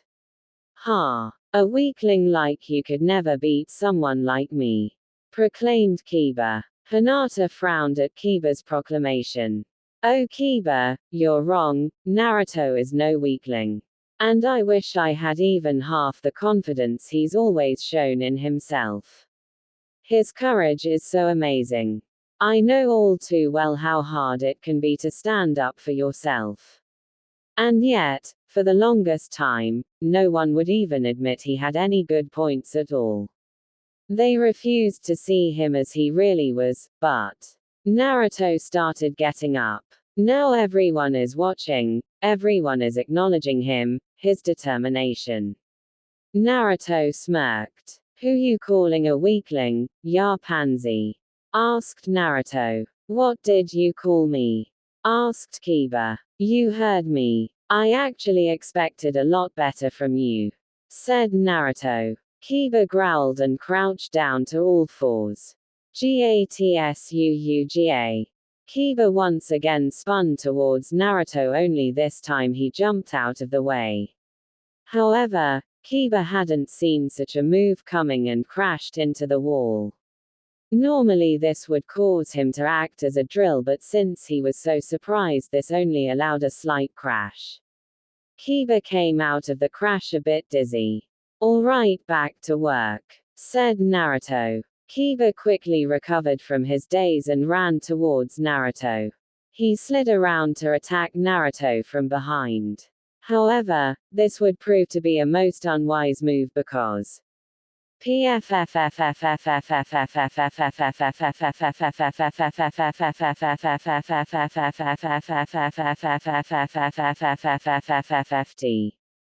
Kiba held his nose in pain due to the fact that his nose inhaled some of the gas from Naruto's fart. Aargh. Gaah, that was just nasty, shouted Kiba. Naruto sweat dropped, knowing that if the situation was reversed he would have been in every bit as much in pain as Kiba, if not more. "That is the last time I listened to you about eating forest animals," said Naruto. "Hey, when you're a werewolf you're supposed to hunt, not go to a ramen shop," said Ailu. "We'll talk about this later," said Naruto. "Kage Bushin no Jutsu," shouted Naruto. There were now 5 Narutos. One of them ran up to Kiba and delivered a punch to his face. The original Naruto ran up his back and leapt into the air. 3 Narutos slid on the ground, kicked Kiba upwards. Anime and manga. Zoo. Ma. Kiba was greeted at the top by the original Naruto, kicking him downward to the ground. Naruto Rendan. Kiba was slammed down onto the ground face first. Hayate coughed a couple times. "And the winner is Naruto Uzumaki." "Yeah," cheered Lee. "Oh, yeah. That feels good," cheered Sakura. "Holy crap. When did Naruto get this good?" asked Shikamaru. "Yes," cheered Hinata on the inside. Naruto smiled smugly to himself. "And I didn't have to use even my prestige on him." Naruto beamed as he ran up the stairs. Hinata swallowed a large lump in her throat. She hoped she could do this. Yesterday it was a miracle she even managed to hug him, but today, to try and give him something, a present, she just hoped she could do it without fainting. Naruto was about to walk back over to Kakashi and Sakura when he heard someone squeak his name. He turned to see Hinata holding out some kind of jar. "What's that stuff?" asked Naruto. "It's an ointment for wounds," said Kurenai. "Wow. Thanks, Hinata. You're even nicer than I thought you were. Especially considering, yesterday." At the mention of yesterday, Hinata's entire head glowed red. "Hey, exactly what happened yesterday?" asked Kurenai. "Not what you're thinking, I can tell you that much," said Naruto. "Anime and manga. It's a SSS secret," said Hinata. Kurenai was a little taken back by the fact that Hinata was keeping a secret from her, but she couldn't help but smile at how happy Hinata seemed to be whenever she was around Naruto. "They're cute together. Maybe I could arrange a double date." "Yes, that'll work. Me and Iruka, Naruto with Hinata," thought Kurenai. Naruto took some of the salve and placed it on one of the wounds he got from Kiba, and almost immediately a dream-like smile appeared on his face. "Wow. This ointment is like really good," said Naruto. Naruto felt something intent directed towards their direction and saw Neji glaring at Hinata. "What are you looking at, Stareboy?" asked Naruto. Naruto turned back to Hinata but found her missing. "Damn it. Are all women sneaky?" asked Naruto. Naruto saw that Hinata was down the stairs by Kiba ready to give him some ointment she just gave Naruto. "Oh well, Back to my own team I guess, said Naruto. Kiba-kun. Kiba turned his head towards Hinata. This is a healing salve, for you and Akamaru, said Hinata. Nice of you to worry about everyone else but save some of that concern for yourself. There are only 6 of you left, you, Chuji, Neji, Lee, one from that Sound Village, and that guy from Sand, said Kiba. Hinata was beginning to think she knew where Kiba was going with this and she wasn't sure what she should do. If they pair you off against that Sand Ninja, withdraw immediately. And not just him. The same goes for Neji. If you have to face him, don't fight. Forfeit. He's so cruel to you, you'd be torn to pieces, said Kiba. Cough. Well then, the next match will be, started Hayate. Hinata Hyuga versus Neji Hyuga. Hinata gasped. Of all the people she could have fought, why did it have to be Neji? Hinata stood in front of Neji, averting her eyes from him. I never dreamed we'd find ourselves fighting each other, Hinata-sama, said Neji. Neji. Hunh. She's his sister, shouted Naruto. Both are members of Konoha's oldest and most illustrious family, though whose veins flows the most elite and accomplished blood, the Hyuga clan. But they're not brother and sister, said Kakashi. Then how are they related?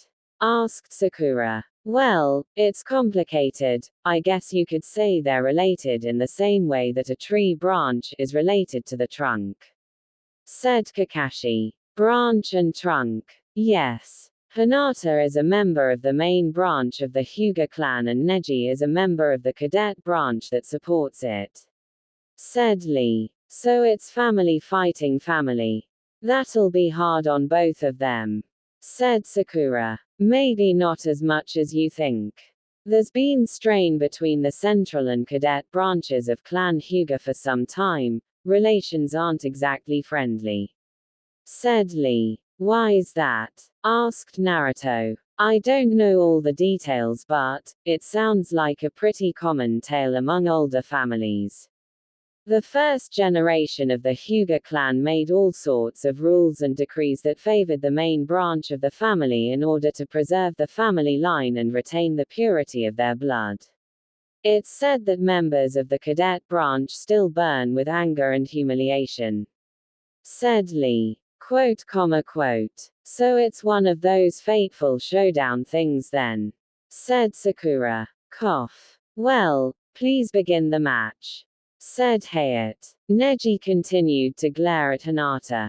Before we begin, there's something I have to point out to Hinata-sama, said Neji. Anime and manga. Hinata looked at Neji questionably. You're not cut out to be a shinobi.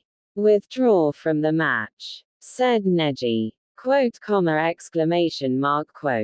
You're all sweetness and light, a peacemaker, not a troublemaker. You're easily led, not a leader, said Neji. Hinata's face fell sadly. And you have no self-confidence. You've got a world-class inferiority complex, so I know you'd have been more comfortable and content staying at the Genin level. But applicants for the higher-level Chunin selection exam must compete as a trio, and you couldn't bear to let your teammates down. The truth is, your participation has been reluctant from the start, hasn't it? Asked Neji. And no, you're wrong. I really wanted to change that about myself. So, of my own volition, I started Hinata. A leopard doesn't change its spots. Hinata-sama, you're the sheltered little baby of the main branch, aren't you? Asked Neji. What? Asked Hinata. Fear started to show on Hinata's face. A failure always fails. And a weak personality won't become strong, said Neji. Naruto started to scowl. It's precisely because of the unchangeable nature of humankind that differences between people are born. It's why we've coined terms like elite and failure. It doesn't matter who you are, we're all judged on the basis of our looks, our intelligence, our talent, our personalities, just as we judge others in turn. Yes, it's a form of discrimination. And the factors that it's based on don't change. We have no choice, we must live within the boundaries set for us by the judgment of others.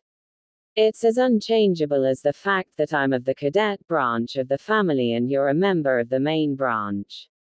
Said Neji. Okay, now I'm just getting sick of typing Neji's speech. No wonder a lot authors skip it. Sigh. But I won't stop halfway, I refuse to become lazy on my readers. I shall make this story accurate. Naruto started to tremble with anger. This guy was starting to royally piss him off. I've seen through many things with this all-seeing Byakugan eye, and so I know, this courage you're displaying is just a bluff. In the truest, deepest part of your heart, you're desperate to run away from here right now. Said Neji. And no, I really want to, started Hinata. Kakashi started to explain exactly what the Byakugan was, but Naruto wasn't listening in the slightest. He was too busy fuming at Neji's treatment of Hinata. Neji activated his Byakugan with a fierce glare. Hinata started to shiver with fear.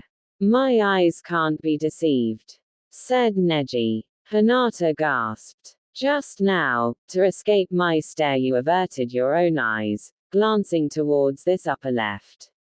It signaled your recall of a past experience, one that brought you pain.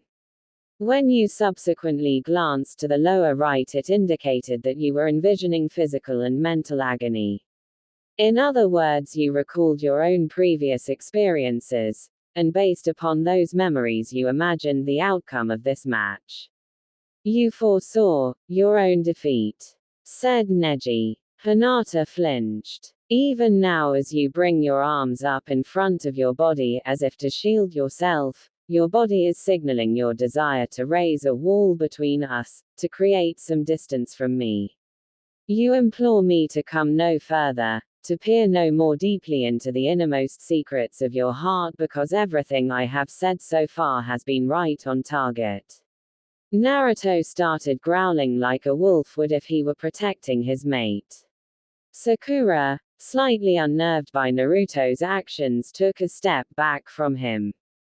Naruto, asked Ailu. Anime and manga. What? You're growling. Well, maybe I want to growl. In addition, the way you're touching your lip, it's another of those tender, intimate behaviors that express the agitation in your heart. It's a defensive reflex, an attempt to ease your own anxieties and doubts. It's completely clear, whether you admit it or not, that you are aware that you can never change yourself. Yes, she can, shouted Naruto. Both Neji and Hinata looked up, and Naruto shocked at the outburst. You can't just arbitrarily decide these things about other people, you fool. Show him, Hinata. Beat up this idiot, shouted Naruto. Hinata seemed to stare at Naruto in awe. Naruto. Come on, Hinata. At least talk back to him.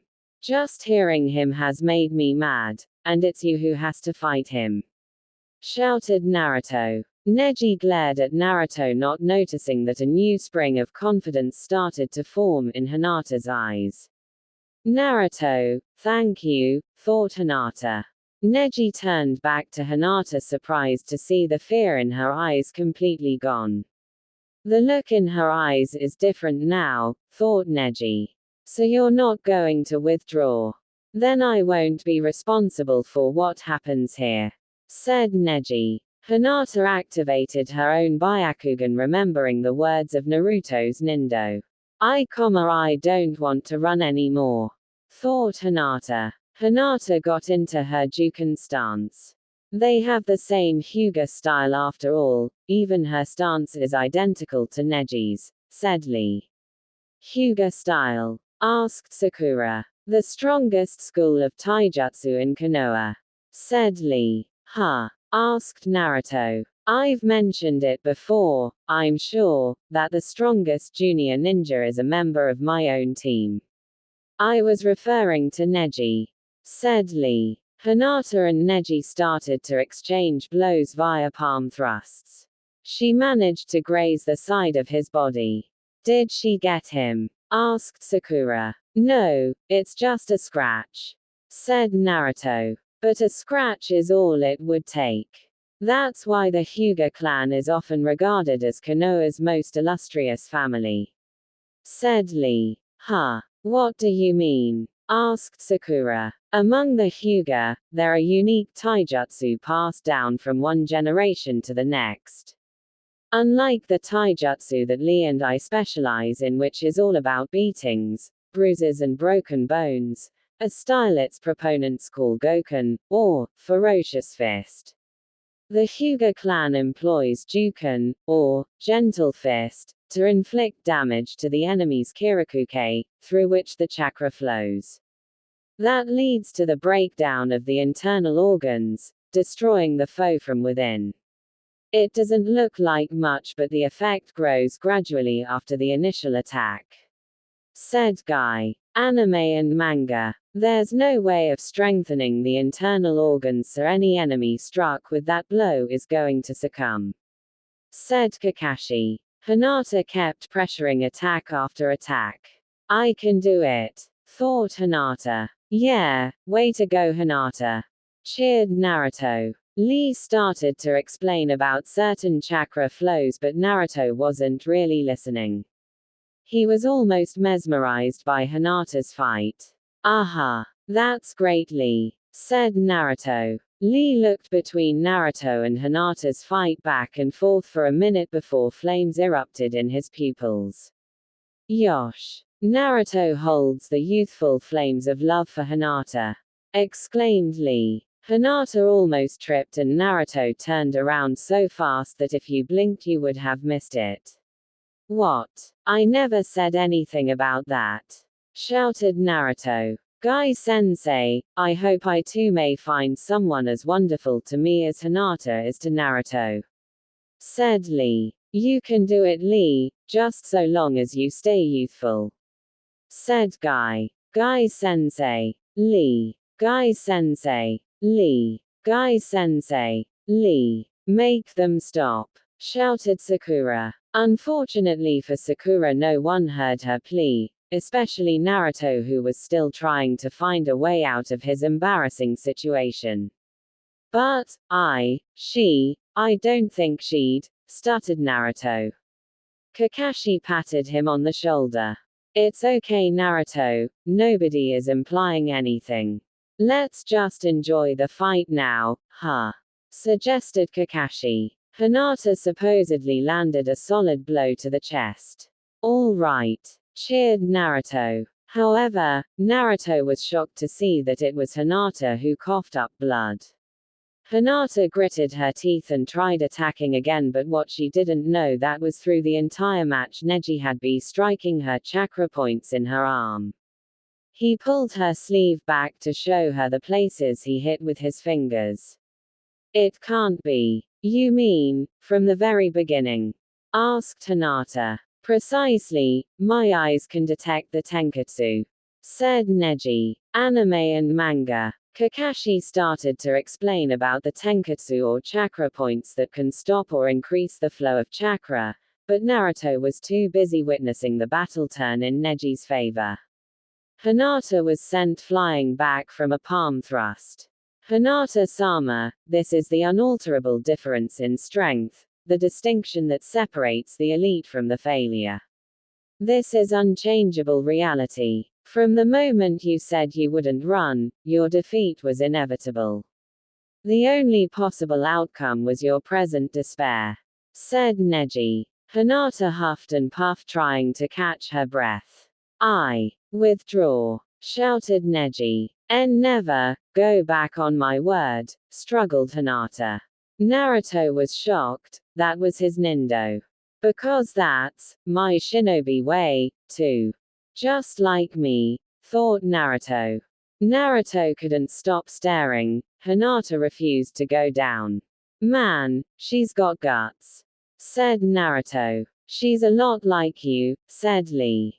Yeah, I've noticed that she's always watching you, Naruto, teased Sakura. Yosh. You will be a perfect couple together, shouted Lee. Naruto blushed. Would guys stop that? I'm trying to watch this, said Naruto. Neji continued to glare at him. Come here, said Neji. Hinata tried to take another step but coughed up blood again. That kid is already at her limit, one more attack and she'll. Thought Kurenai. Hang in there, Hinata, shouted Naruto. Naruto, thought Hinata. The look of strength is back in her eyes, thought Neji. Hinata sprinted forward ready to attack. I've watched you for years. Why is that? Thought Hinata. She pressed on her attack but failed in landing a single blow. I don't know what it is, but, when I watch Naruto, I feel a wellspring of courage bubbling up inside me. I feel like if I just do my best, then even I am worth something. That's how I start to feel, thought Hinata. Neji swatted away Hinata's arm and delivered a punishing blow to her chin. Anime and manga. Whoa. That was a low blow, shouted Naruto. Hinata coughed up blood a couple of times before charging at Neji again. Naruto. I've been watching you for such a long time, but now at last, you're watching me, thought Hinata. Neji batted away Hinata's palm thrust and countered with one of his own. Hinata fell to the ground after coughing up some more blood. Don't you know when to quit? From the start, your attacks have been completely ineffective, said Neji. That was Jenny's master stroke. It targets the heart. It's a pity, but the girl can no longer even stand, said Guy. Hayat sighed to himself. Sometimes he hated his job. Seeing as the match cannot go on, don't stop it, shouted Naruto. Sakura was about to lecture Naruto but stopped mid-sentence when she saw Hinata starting to get back up. Needless to say, everyone was shocked at the girl's willpower. Why are you getting up? If you push too far you really will die, said Neji. It's because now the person I've admired for so long, is finally watching me and, thought Hinata. Why? Thought Neji. And in front of him, I can't bear to look uncool, thought Hinata. Naruto smiled to himself. He had underestimated her. This isn't over yet, said Hinata. You're not fooling anyone. I can see with these eyes, it's taking all your strength just to stand. You were burdened from birth with the destiny of the Hyuga clan's main branch. You've hated and punished yourself for your own weakness and frailty, but you can't fight your nature or change your fate. But you need not suffer anymore. Be at peace, said Neji. But you're wrong, cousin Neji.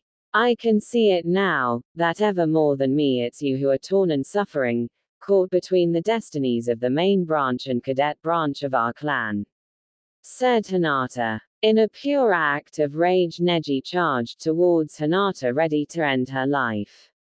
Neji. The match is already over, shouted Hayat. Luckily Guy, Kurenai, Hayat, and Kakashi had managed to step in and stop his attack. Guy started to lecture him on breaking some type of promise. Hinata started to have a coughing fit on the ground, coughing up blood. Hinata, shouted Kurenai. Naruto, Sakura, and Lee leapt down to see if they could help Hinata in any way. Hinata. Hey, are you all right?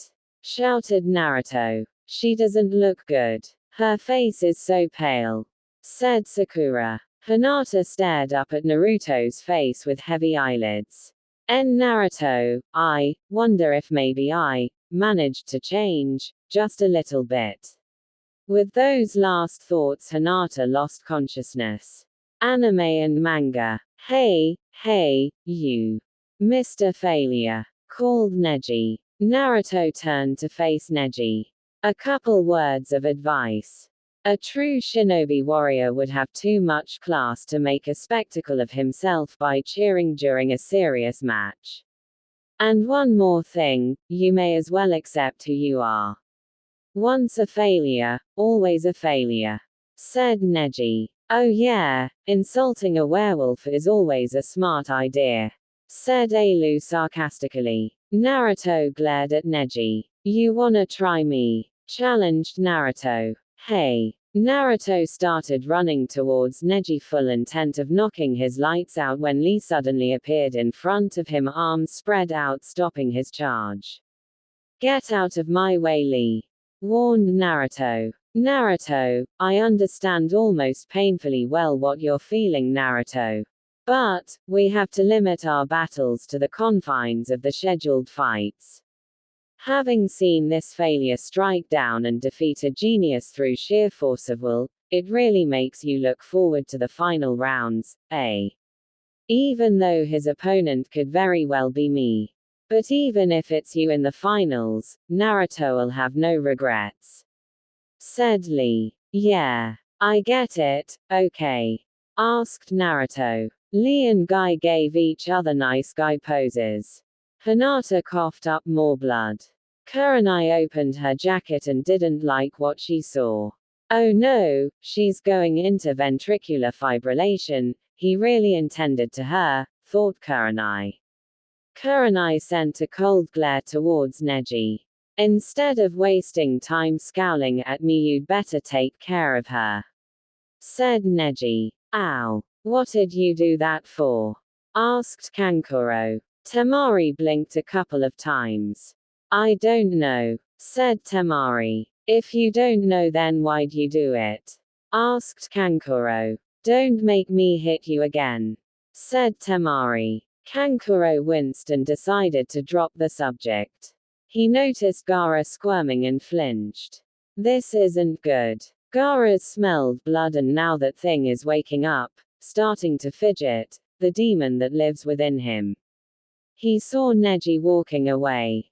But that Neji guy, you'd think he hadn't even been harmed, that he still has hidden reserves of strength. We've got to start planning ahead to prepare for the final rounds.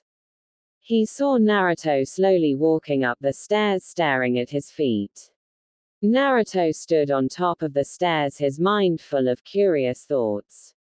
Why was he feeling so protective of Hinata? He barely knew the girl. But she was very nice to him, she never hit him, that's for sure. Maybe it was because in some way they were both the same, both failures. He had no idea they had the same Nindo, that was for sure. I should visit her in the hospital. She's a really good person. Hey. Naruto turned to see Kankuro and gave him an annoyed stare.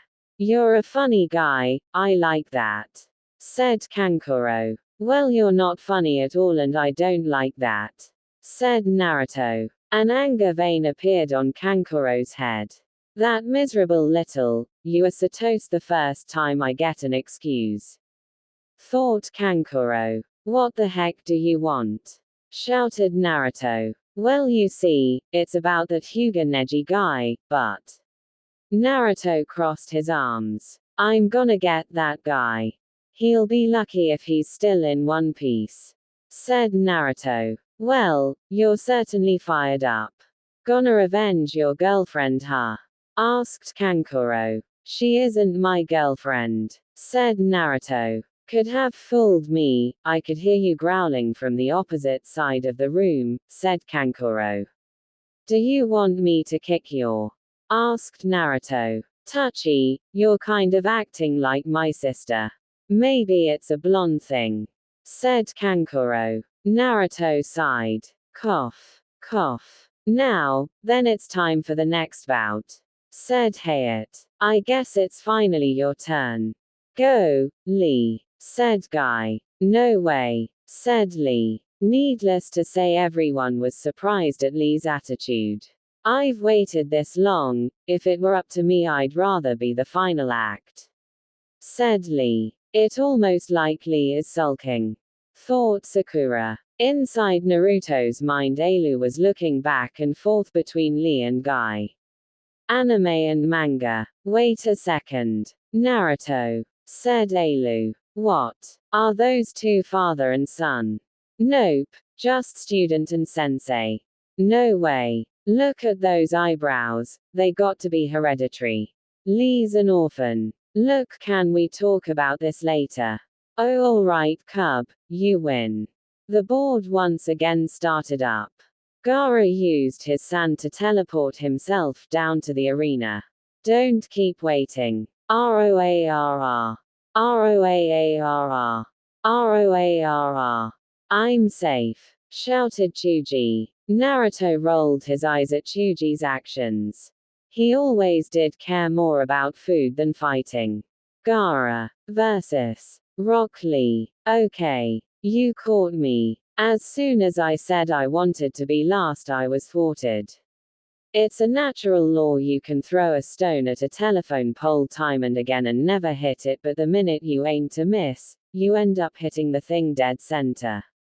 Exclaimed Lee. That's my youthful student. Cheered Guy. Oh brother, thought Sakura. Lee. I've noticed something crucial that most people may have overlooked, said Guy. Lee saluted his sensei. Yes, sir. That gourd thing of his is quite suspicious, said Guy.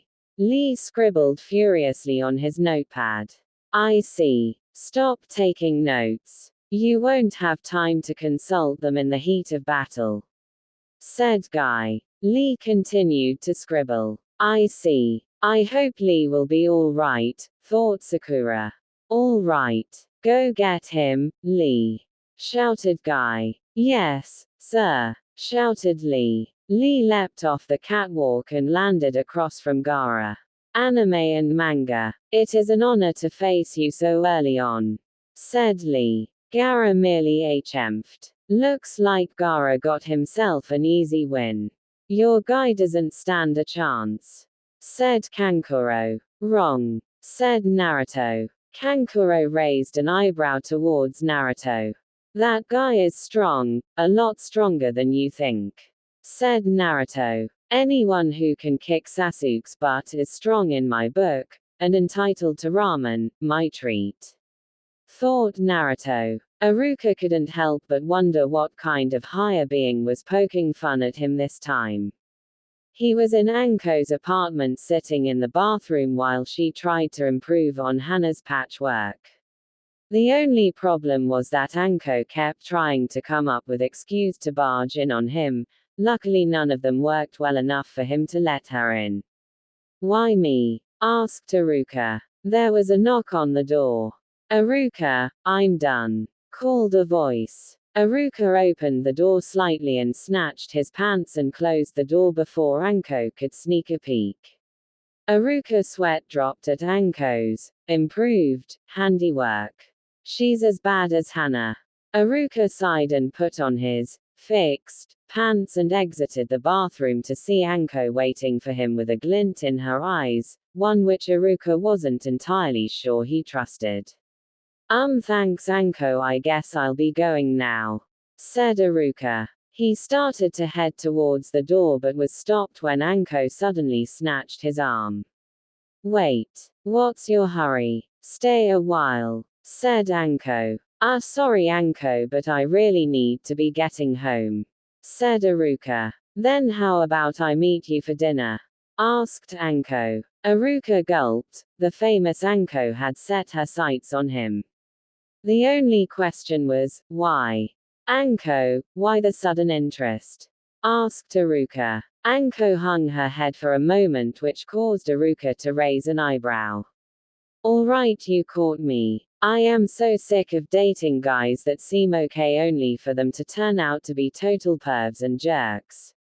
I want someone to pay for my dinner instead of the other way around. I'd like to be treated like a lady instead of a way for some guy to get laid. In short, I'd like to be treated like a lady by a true gentleman, which as it turns out is you, said Anko. 0-0. Lee just barely managed to avoid a blast of sand by leaping backwards into the air in a rolling position until he finally landed on the statue's fingers. Lee didn't know what to do, all of his attacks were blocked by that stupid sand. "Alright Lee, take him off," shouted Guy. But Guy-sensei, you told me to only to remove them to protect those precious to me," said Lee. "Yes I did, but I'm going to make an exception in this case. So go ahead and take him off," said Guy, giving him the nice guy pose. Lee smiled and started to pull off his orange leg warmer to reveal weights. Weights, thought Naruto. Anime and manga. Now I will be able to move much more freely, said Lee. Temari smirked to herself. Just because he removed some weights isn't going to make a kaboom. The weights Lee had caused a huge dust cloud when they hit the ground. Kakashi sweet dropped. Guy, you really are too much sometimes. He was wearing those the whole time. And here I thought I had endurance, thought Naruto. Then in a blink Lee disappeared. Where did he? Started Gaara. Before Gaara could even finish his question he got his answer, a fist punching through his protective sand. To say that Gaara was surprised would be an understatement, no one had ever gotten past his sand before. Lee disappeared again only to punch through some sand on the other side. For the first time ever Gaara started to panic, he couldn't tell where he was going to pop up next. And worst of all his sand couldn't keep up with him. Anime and manga. Yeah, go Lee. Show that Walken Beach who's boss, shouted Naruto. Temari silently chuckled to herself, she thought that was a pretty funny insult even if she would never admit it out loud. Lee appeared above Gaara and delivered a swift downward kick to the head. Yeah, that's right, don't mess with leaf ninjas, shouted Naruto. Lee was shocked to see bits and pieces of Gaara's face fall off crumbling into sand. What? You think that so you, stuttered Iruka. Yes, I've checked all the other male nins and you're the most gentleman-like, said Anko. Really? Yes. Anko started to smile lustfully. Lucky you. Iruka started to sweat. He knew that smile from the stories he had heard about her. Look, a peeping Tom. Anko rolled up her sleeve and turned to the window. Where? As of late she had been having a feeling that there was a peeping Tom that always spied on her in the baths, but now if he was following her home there was going to be hell to pay. However, she saw no peeping Tom. When she turned back around the only thing left of Iruka was a note. She grumbled to herself as she picked up the note. Dear Anko, I'm sorry but I really most get my groceries home before they spoil. I'm flattered you've taken an interest in me but I'm afraid I can't go out with you at the moment. Maybe some other time. Iruka. Anko sighed to herself but started to smirk. I'll get you soon enough, Iruka-kun. Lee panted heavily, the lotus had already failed, he was extremely worn, and not to mention he was getting hiss-kicked by sand all over the place. He wasn't sure what to do. Come on Lee, you said that failures could beat geniuses if they try. Now prove it, muttered Naruto under his breath. Lee suddenly started to smile as another blast of sand was starting to head his way. Now he's happy he's going to die? Asked Naruto incredulously. In a blink Lee had dodged the sand blast. He's got his speed back. Lee got into an odd stance. Now what's he doing? Asked Naruto. Anime and manga. Whatever you're trying to do, it's not going to work. It's over, said Gaara. Bit of broken floor started to rise into the air. You're right, it is over. One way or another this next attack will end it, said Lee. Lee's face started to glow red.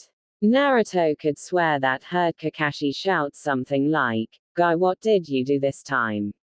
Illegitamate father," shouted Alu. "Aleu, would you knock it off?" shouted Naruto. Lee was hitting Gaara in so many different directions it was starting to make some of the spectators dizzy. "Wow. He's giving him a pounding in mid-air," said Naruto. Lee gave a look over to Neji. "Are you watching, Neji? This is the move I planned on using on you. Gives you something to look forward to, huh?"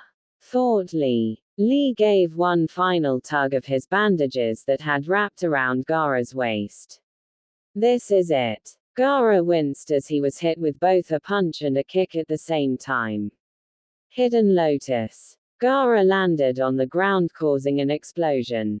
When the dust settled, Gaara was in a crater and Lee started to limp away, but Gaara would be damned if he ever let someone just walk away. He used some of sand in a last attempt to crush him. He could only manage to get his sand wrapped around his left arm and leg, but it would have to do.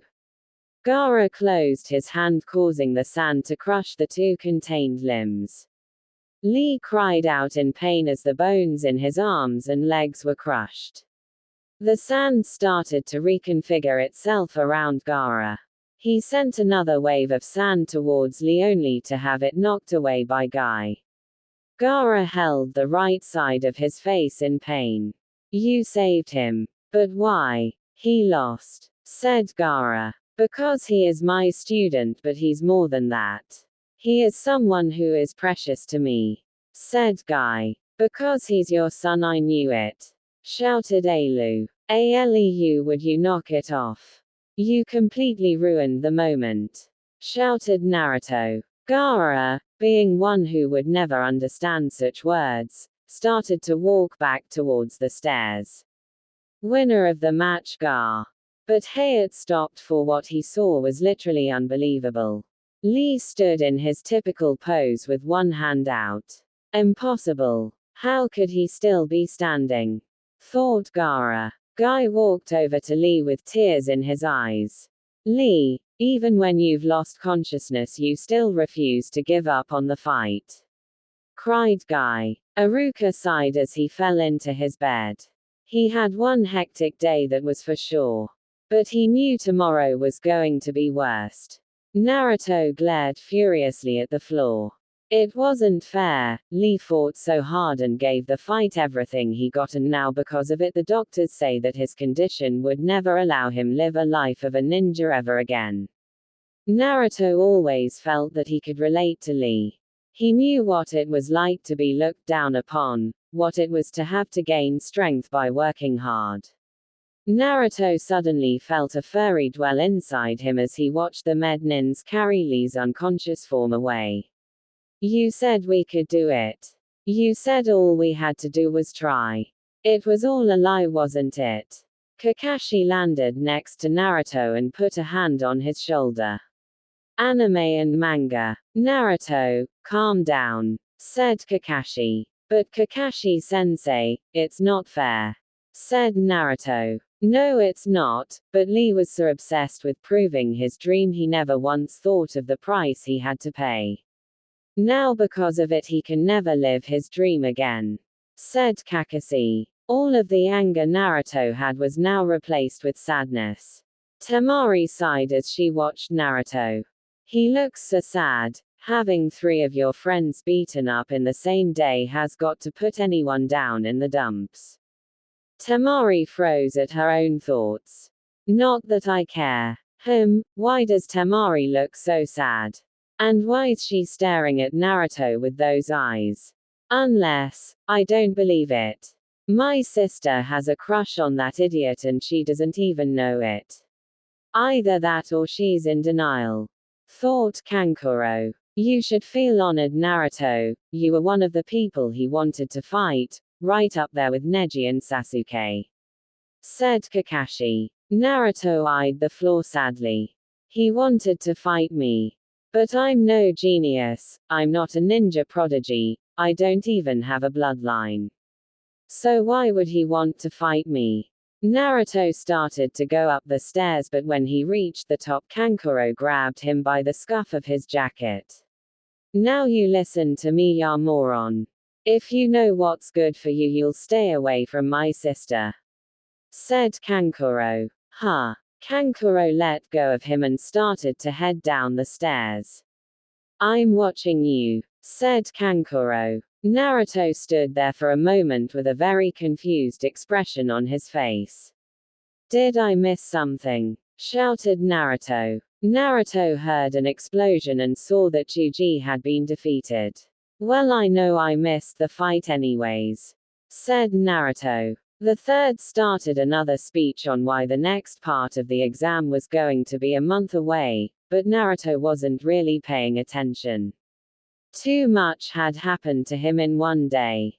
He figured that maybe should visit the hospital just to make sure his friends were okay, that way he wouldn't be staying up all night worrying. Naruto grumbled through the hallways of the hospital. Stupid nurses wouldn't let him visit Sasuke, but at least they told him where the rest of his friends were, so he decided to move on to the next of his injured friends, Hinata. He luckily found her awake. He supposed Hyugas were fast healers. Hey Hinata, said Naruto. Hinata blushed brightly from being caught off guard. NN Naruto-kun. What are you doing here? Asked Hinata. Well, a lot of our friends got hurt during the preliminaries, so I thought I'd come by and visit. How are you feeling? Asked Naruto. Sore. The doctors say that I will have to stay here 2 weeks top, said Hinata. Naruto winced. Ouch. Well, I can't say that I'm surprised. There was no excuse for what Neji did, even if it was a fight, said Naruto. Anime and manga. Hinata hung her head sadly. But your fight was still awesome, Hinata, said Naruto. Hinata's head bolted up. He kept insulting you and knocking you down, but you just kept getting up. You were awesome, said Naruto. Hinata's blush deepened. He thinks I'm awesome. And Hinata, I promise you. Hinata snapped out of her thoughts and gave Naruto her full undivided attention. I will beat Neji and show him just what a failure can do, said Naruto. A clearing of the throat interrupted their conversation before it could dwell any further. I hope I'm not interrupting anything, said Kurenai. This time both Hinata and Naruto blushed. No, you're not, stuttered Naruto. Naruto, I'm afraid I'm going to have to ask you to leave. I have some things I need to discuss with Hinata, said Kurenai. Oh well, okay, see ya around, Hinata, said Naruto. Oh, before you go, Naruto, I wanted to ask you something. What's Aruka's favorite food? Asked Kurenai. Miso ramen, I guess, said Naruto. I mean besides ramen, said Kurenai. Well, I don't know. He only takes me out for ramen, said Naruto. Sigh. Thanks anyways, Naruto, said Kurenai. Naruto shrugged and left while Kurenai turned to Hinata. Now Hinata, what would you think of a double date, me and Aruka, you and Naruto? Asked Kurenai. Hinata did a full body blush and fainted backwards. That's what I thought, said Kurenai. Elsewhere, Naruto had spotted Kiba. Ha ha. I kicked your butt, said Naruto. Shut up, Naruto, growled Kiba. I'll leave you to lick your wounds, said Naruto. Naruto walked down the hall to see several doctors leave a room, all very depressed. He took a peek in to see Lee looking very depressed. He guessed they had just told him the news. Hey Lee, said Naruto sadly. Anime and manga. Lee saw Naruto but continued to hang his head. Why? Asked Naruto. Why what? Why did I do something so reckless? Asked Lee. No. Why did you want to fight me? I'm no genius, I don't have some sort of bloodline which gives me an unfair advantage.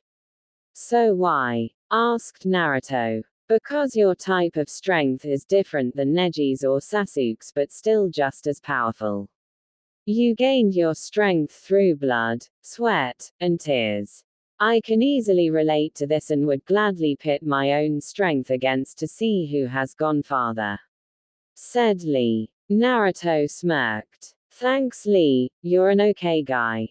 Yeah no, I don't care what the doctors say. I have feeling I haven't seen the last of you out there.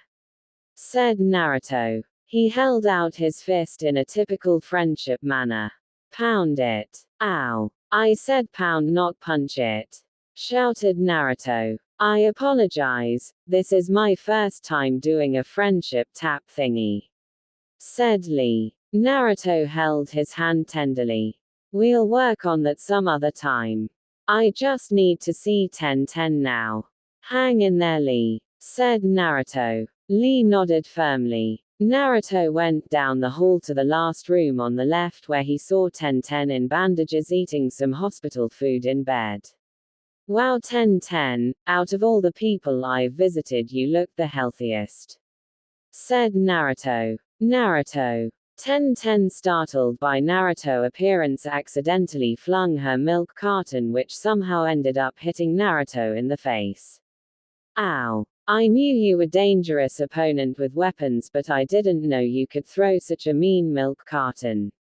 Joked Naruto. Tenten blushed at doing such an embarrassing action. Why was it that every time he was around that she turned into such a klutz? Sorry. Apologized Tenten. It's okay. But I didn't expect you to be in the middle of eating. Said Naruto. Yeah well I love a free meal. I only had a few cuts and bruises despite the rough landing. I'm going to be released today.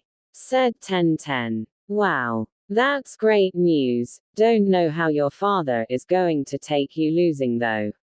Said Naruto. Oh don't worry about him, he's pretty forgiving if you gave it your all. Said Tenten. She put the tray aside and got out of bed. Walk me home. Asked Tenten. Sure, why not?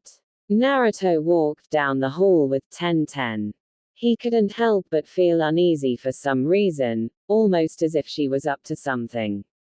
But from what he knew about Tenten she wouldn't do anything to him, would she?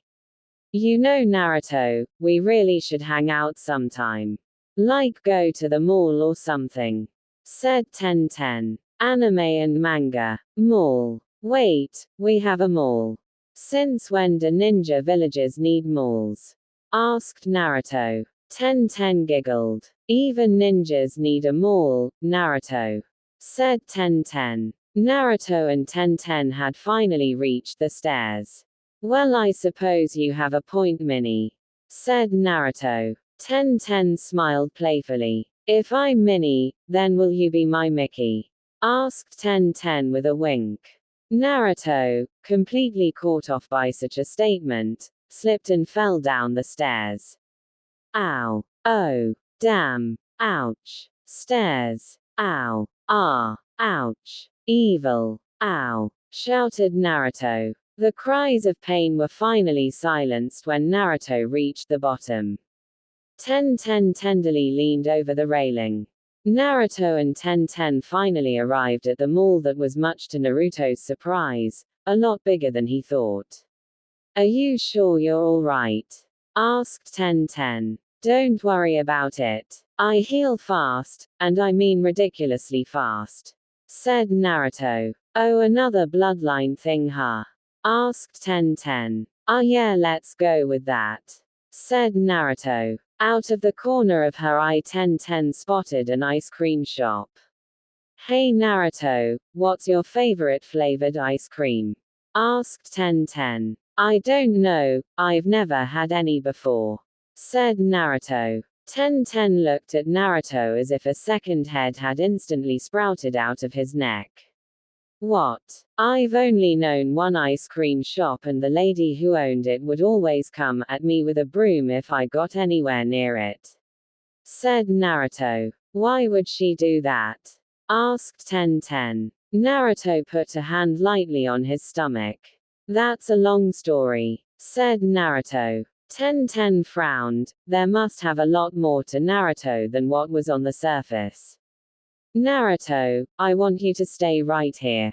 I'll be right back, said Tenten. Tenten ran into the ice cream store, leaving a confused Naruto behind. So, you thinking about telling her? Asked Ailu. I don't know, maybe. How's having to put up with QB like? Asked Naruto. Oh, I'm having lots of fun poking fun at him. The fact that he was a high and mighty demon now sealed inside someone inferior to him is the most aggravating thing in the world to him.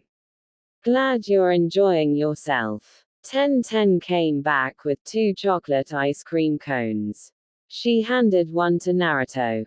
Here. I figure if you're going to have your first ice cream cone, the flavor might as well be chocolate, said Tenten. Thanks, Tenten, said Naruto. Temari sighed to herself in the apartment she was sharing with her brothers and sensei. Her thoughts kept drifting back to the preliminaries with the words Naruto said and the look he gave her. Where does he get off? Why should he care what does or doesn't happen to me? But more importantly, why do I care? Temari started to hit head against her folded up fan. Why? Bonk. Can't. Bonk. I. Bonk. Get. Bonk. Him. Bonk. Out. Bonk. Of. Bonk. My. Bonk. Head. Bonk. Gaara entered the room and raised an eyebrow at his sister's actions. Why is she doing that? Asked Gaara. Who knows, girls are weird, said Kankuro. Agreed. Temari rubbed her now red-marked forehead. Ow. I gave myself a headache, said Temari. Temari got up and started to walk towards the door. Now where are you going? Asked Kankuro. To get an ice pack. And then for a walk, said Temari. Naruto licked his chops, now finished with his ice cream. He had a nice time eating his ice cream and getting to know Tenten better. Well, Naruto, it's been fun, but I really need to get going. If I'm not home before curfew, Dad'll blow a gasket, said Tenten. Well, if you really have to go, said Naruto. Yeah, but let's do this again sometime, said Tenten. Yeah, sure, okay, said Naruto. Naruto waved goodbye to Tenten as she started to leave. I think she likes you, said Ailu. Nah, girl like her wouldn't want a guy like me. She just probably wants a sane friend, said Naruto. Well, as long as you're here, you might as well try to find some new clothes that can stretch. I suppose you're right. I sure am going to miss my orange jumpsuit though, said Naruto. Yuji, why do you even wear that tacky thing? It's not suitable for a ninja. It's like you're saying, hey, here I am, me. It's a suit someone notices by force, said Ailu. Exactly. It's true that I'm often sent hateful glares my way, but I'm often ignored coldly too. With my orange jumpsuit, they have no choice but to notice me. I never thought of it like that. Naruto started wandering around the mall looking for a clothes store that would have what he'd need. Naruto. Naruto turned to see Ino, obviously surprised to see him. Ino, what are you doing here? Asked Naruto. Ino looked at him with half-lidded eyes. It's a mall, Naruto. Did you actually expect for me not to be here? Asked Ino. I guess you have a point there, said Naruto. So what are you doing here? Asked Ino. Oh, I need a new outfit that can stretch to replace my jumpsuit. I'm afraid it's just not cutting it anymore, said Naruto. About time, that thing is way beyond tacky, said Ino. See, the smart blonde girl agrees with me, said Ailu. The smart blonde girl agrees with me, mocked Naruto. Anyways, do you know of any stores that have clothes that'll stretch to ridiculous lengths? Asked Naruto. Oh, I know just the store, said Ino. Ino grabbed his arm and started to drag him over to store. This store has a knack for having clothes that are both fashionable and functional, said Ino. Ino went looking through some of the men's shirts trying to find a suitable shirt for Naruto. Ino, you don't have to help me this much, said Naruto. Yes, I do. You have absolutely no fashion sense, said Ino. An anger vein appeared on Naruto's head. Excuse me, asked Naruto. Come on, Naruto, I don't want us all to suffer due to your poor choices, said Ino. No wonder Sasuke never chose her, thought Naruto. Ino put a number of cloth articles and started pushing him towards a changing room. Trust me, I'm repaying a favor here, said Ino. Favor. Before he could finish, Ino pushed him in and closed the curtains. Naruto grumbled to himself as he started to put on the clothes Ino gave him. What did you mean favor? Asked Naruto. Well, thanks to you, I'm starting to notice some other boys, and they are definitely noticing me. I've already set up for 4 dates next week, said Ino. That's great, knew you'd find somebody, said Naruto. Naruto sighed. He had to disagree with the clothes Ino picked out for him. He thought he looked like Sasuke. He shuddered involuntarily. Okay, I'm coming out, but I don't think black is a good color for me, and I need a bigger size. This shirt clings too much, said Naruto. Naruto could hear Ino's foot tap impatiently as he opened the curtains. Ino's jaw dropped. Naruto had pecs, abs, even a six-pack. He had more muscles than anyone she had ever seen. You have muscles. You have muscles. Who said you could? You have muscles, shouted Ino. No one, said Naruto. Ino shook herself out of her stupor. Damn, Naruto. I didn't know you were training so hard, said Ino. Ladies and gentlemen, I give you the most noticeable features of a werewolf, said Ailu. Naruto scratched the back of his neck shyly. Naruto decided he should probably change the subject before Ino started asking too many questions. Hey, look. They have orange clothing, said Naruto. No. No more orange, said Ino. But I like orange. Orange isn't your color. You should try black, said Ino. Blue. Deal. Ino smiled to herself. She had just done the citizens of Konoha a huge favor by getting Naruto to try on a different color of clothes. No reason why they should all have to suffer due to Naruto's poor fashion sense. Just make sure the stuff can stretch, said Naruto. Don't worry, because of some of the jutsus our ninjas do, they've made sure these things can stretch about a mile at least, said Ino. Ino picked out several blue clothes for him, including a couple muscle shirts. Kurenai smiled as she walked down the streets. She had finally gotten Hinata to agree to a double date. Of course, the poor girl fainted 5 separate times first. So now all she had to do was arrange the date with Iruka. However, there was one little problem that she hadn't taken into account. This was one of the few parts of the village that she hadn't been to. This meant only one thing.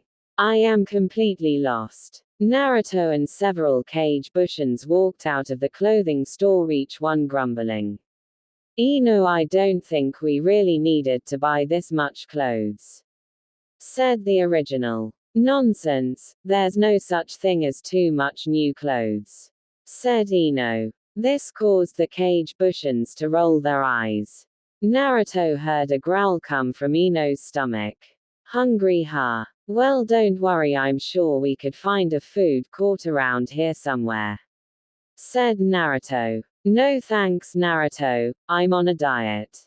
I have to watch my figure, I'm already fat enough as it is, said Ino. Ino was surprised to see that she was on the receiving end of a deadly glare from Naruto. What? You are not fat. Do you have any idea how many malnourished women I've seen in town, and they still think they're fat? I could see their rib cages, they were like skeletons with skins on. You're beautiful just the way you are, Ino, never let anyone tell you any different, shouted Naruto. Of course, Naruto, being the knucklehead that he is, had no idea that he just called Ino beautiful. This got a very surprised look from Ino. It's one thing to go out on a diet when you have something like a gut, but it's another to go starving yourself, said Naruto. Ino stood for a moment or two before shaking herself out of her stupor.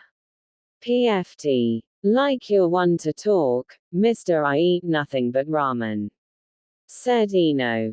Hey, speaking of ramen, we should probably find a ramen stand somewhere around here, said Naruto. Naruto, there's no ramen stand here in the mall, said Ino. Naruto stood dumbfounded for a second.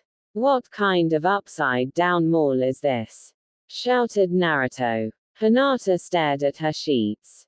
She couldn't believe it, she and Kurenai might be going out with Naruto and Iruka. It was a dream come true, well except for the part about Kurenai and Iruka, she hadn't seen that one coming. Hinata remembered the first time she met Naruto. Flashback. 6-year-old Hinata was sobbing on the grass until she heard a voice. Hey, what you crying for? Asked the voice. Hinata looked up to see a 6-year-old Naruto. Hinata sniffled for a second.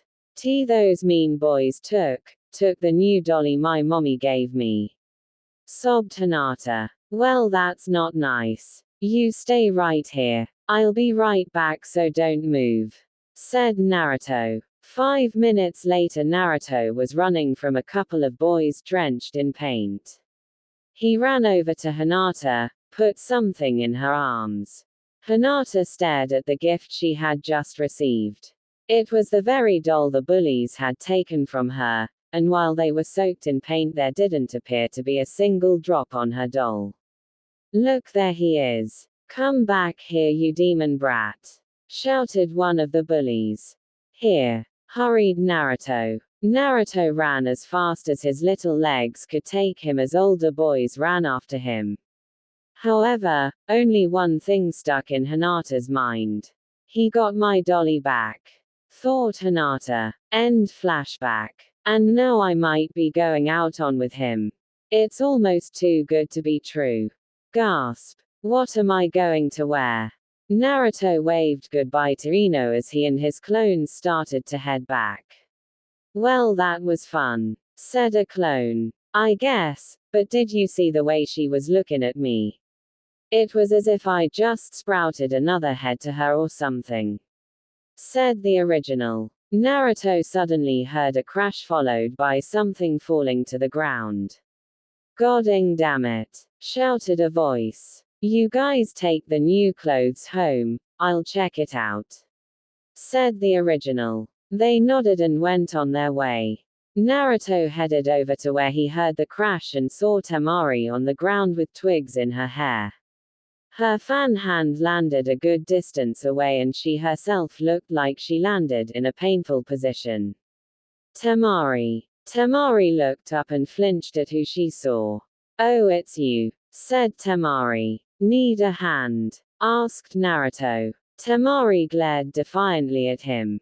No. Temari struggled to get up for a moment but found that she couldn't. Yes, she admitted. Naruto held out his hand, which she grabbed firmly. As Naruto helped her up, she tried to get some of the twigs out with her free hand.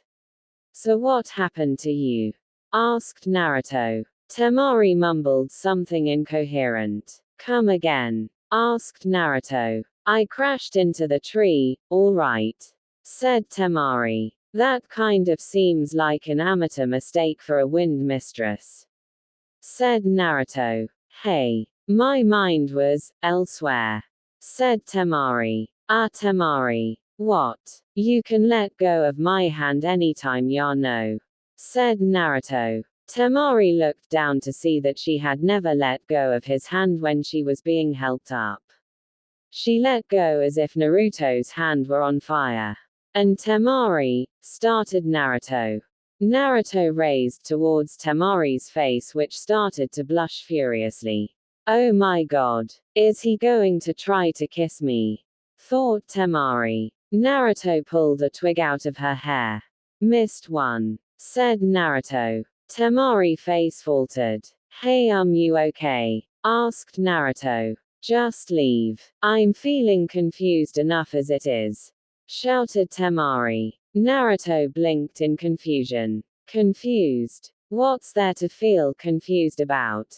Asked Naruto. Forget it. I'll leave, said Temari. Temari stomped over to where her fan was, only to trip over a branch that fell out of the tree that she hit. Is it just me, or is there always a lot of gravity involved whenever I'm with women?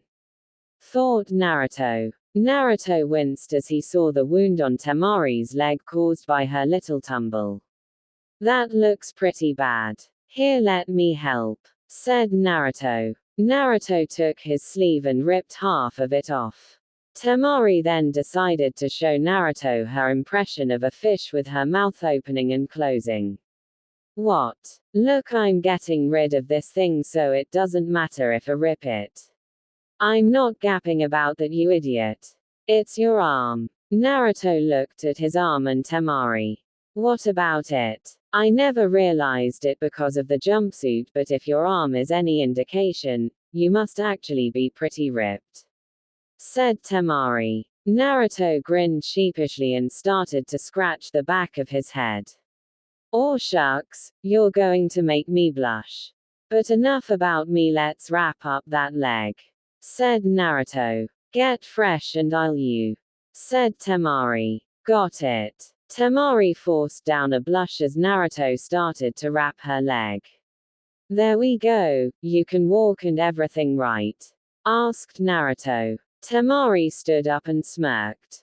Good, well, I really ought to be heading home now. Try not to crash into any more trees, okay? I'll see you later. Temari scoffed at the remark but couldn't help but smirk to herself as she watched Naruto's retreating figure. Kiba looked at sister questionably. She'd been in serious thought for over an hour.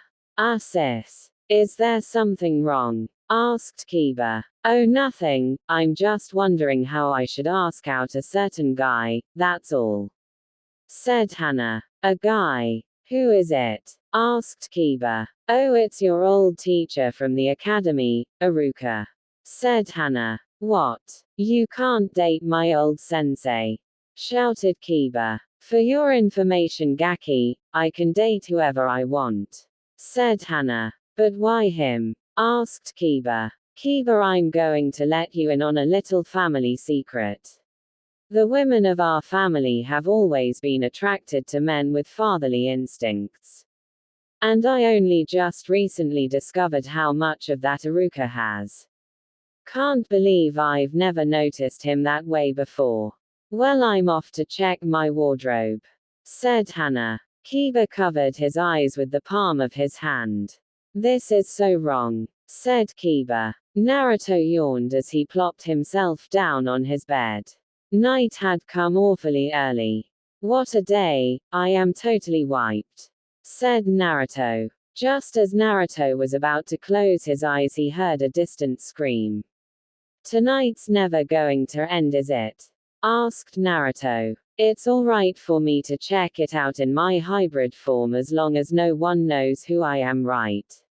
That's right. That's all I needed to hear. Kin was running for her life. She couldn't believe it. Her fellow sound nins were trying to her. She turned into an alley only to find a dead end. She turned around only to see Tayuya and the rest of the elite sound nins. I don't know what you're so upset about. It is a friggin' honor to give your life to Orochimaru-sama, said Tayuya. No, No, no, I don't want to die, shouted Kin. Well, that's tooing bad, bitch. Orochimaru-sama always gets what he wants, said Tayuya. However, their advancement was halted by a blood-curdling howl. Did you hear that? Shut your fatip, we got work to do, said Tayuya. However, the mighty elite sound nins screamed as a silver-furred werewolf landed in between them and their victim. There was a group gulp as the werewolf started to growl at them. The tossed a trash can at Luna Beast only to have it sliced to ribbons by werewolf claws. Maybe we should get out of here. Quiet chicken. We aren't running just because. However, Tayuya changed her mind as the werewolf roared in her face. Let's get the hell out of here, screamed Tayuya. Naruto turned to Kin, who pressed her back to the wall. You okay? Asked Naruto. Kin's eyes rolled to the back of her head and she fell to the ground in a faint. Hey, I was right, a lot of gravity is involved whenever I'm with women. I got a feeling those bozos aren't going to give up on trying to her, can't have that. Thought Naruto. Naruto thought for a moment. I know. The old man'll know what to do. But I'd better change back, don't want to give the old man a heart attack. Naruto changed back and picked Kin up bridal style.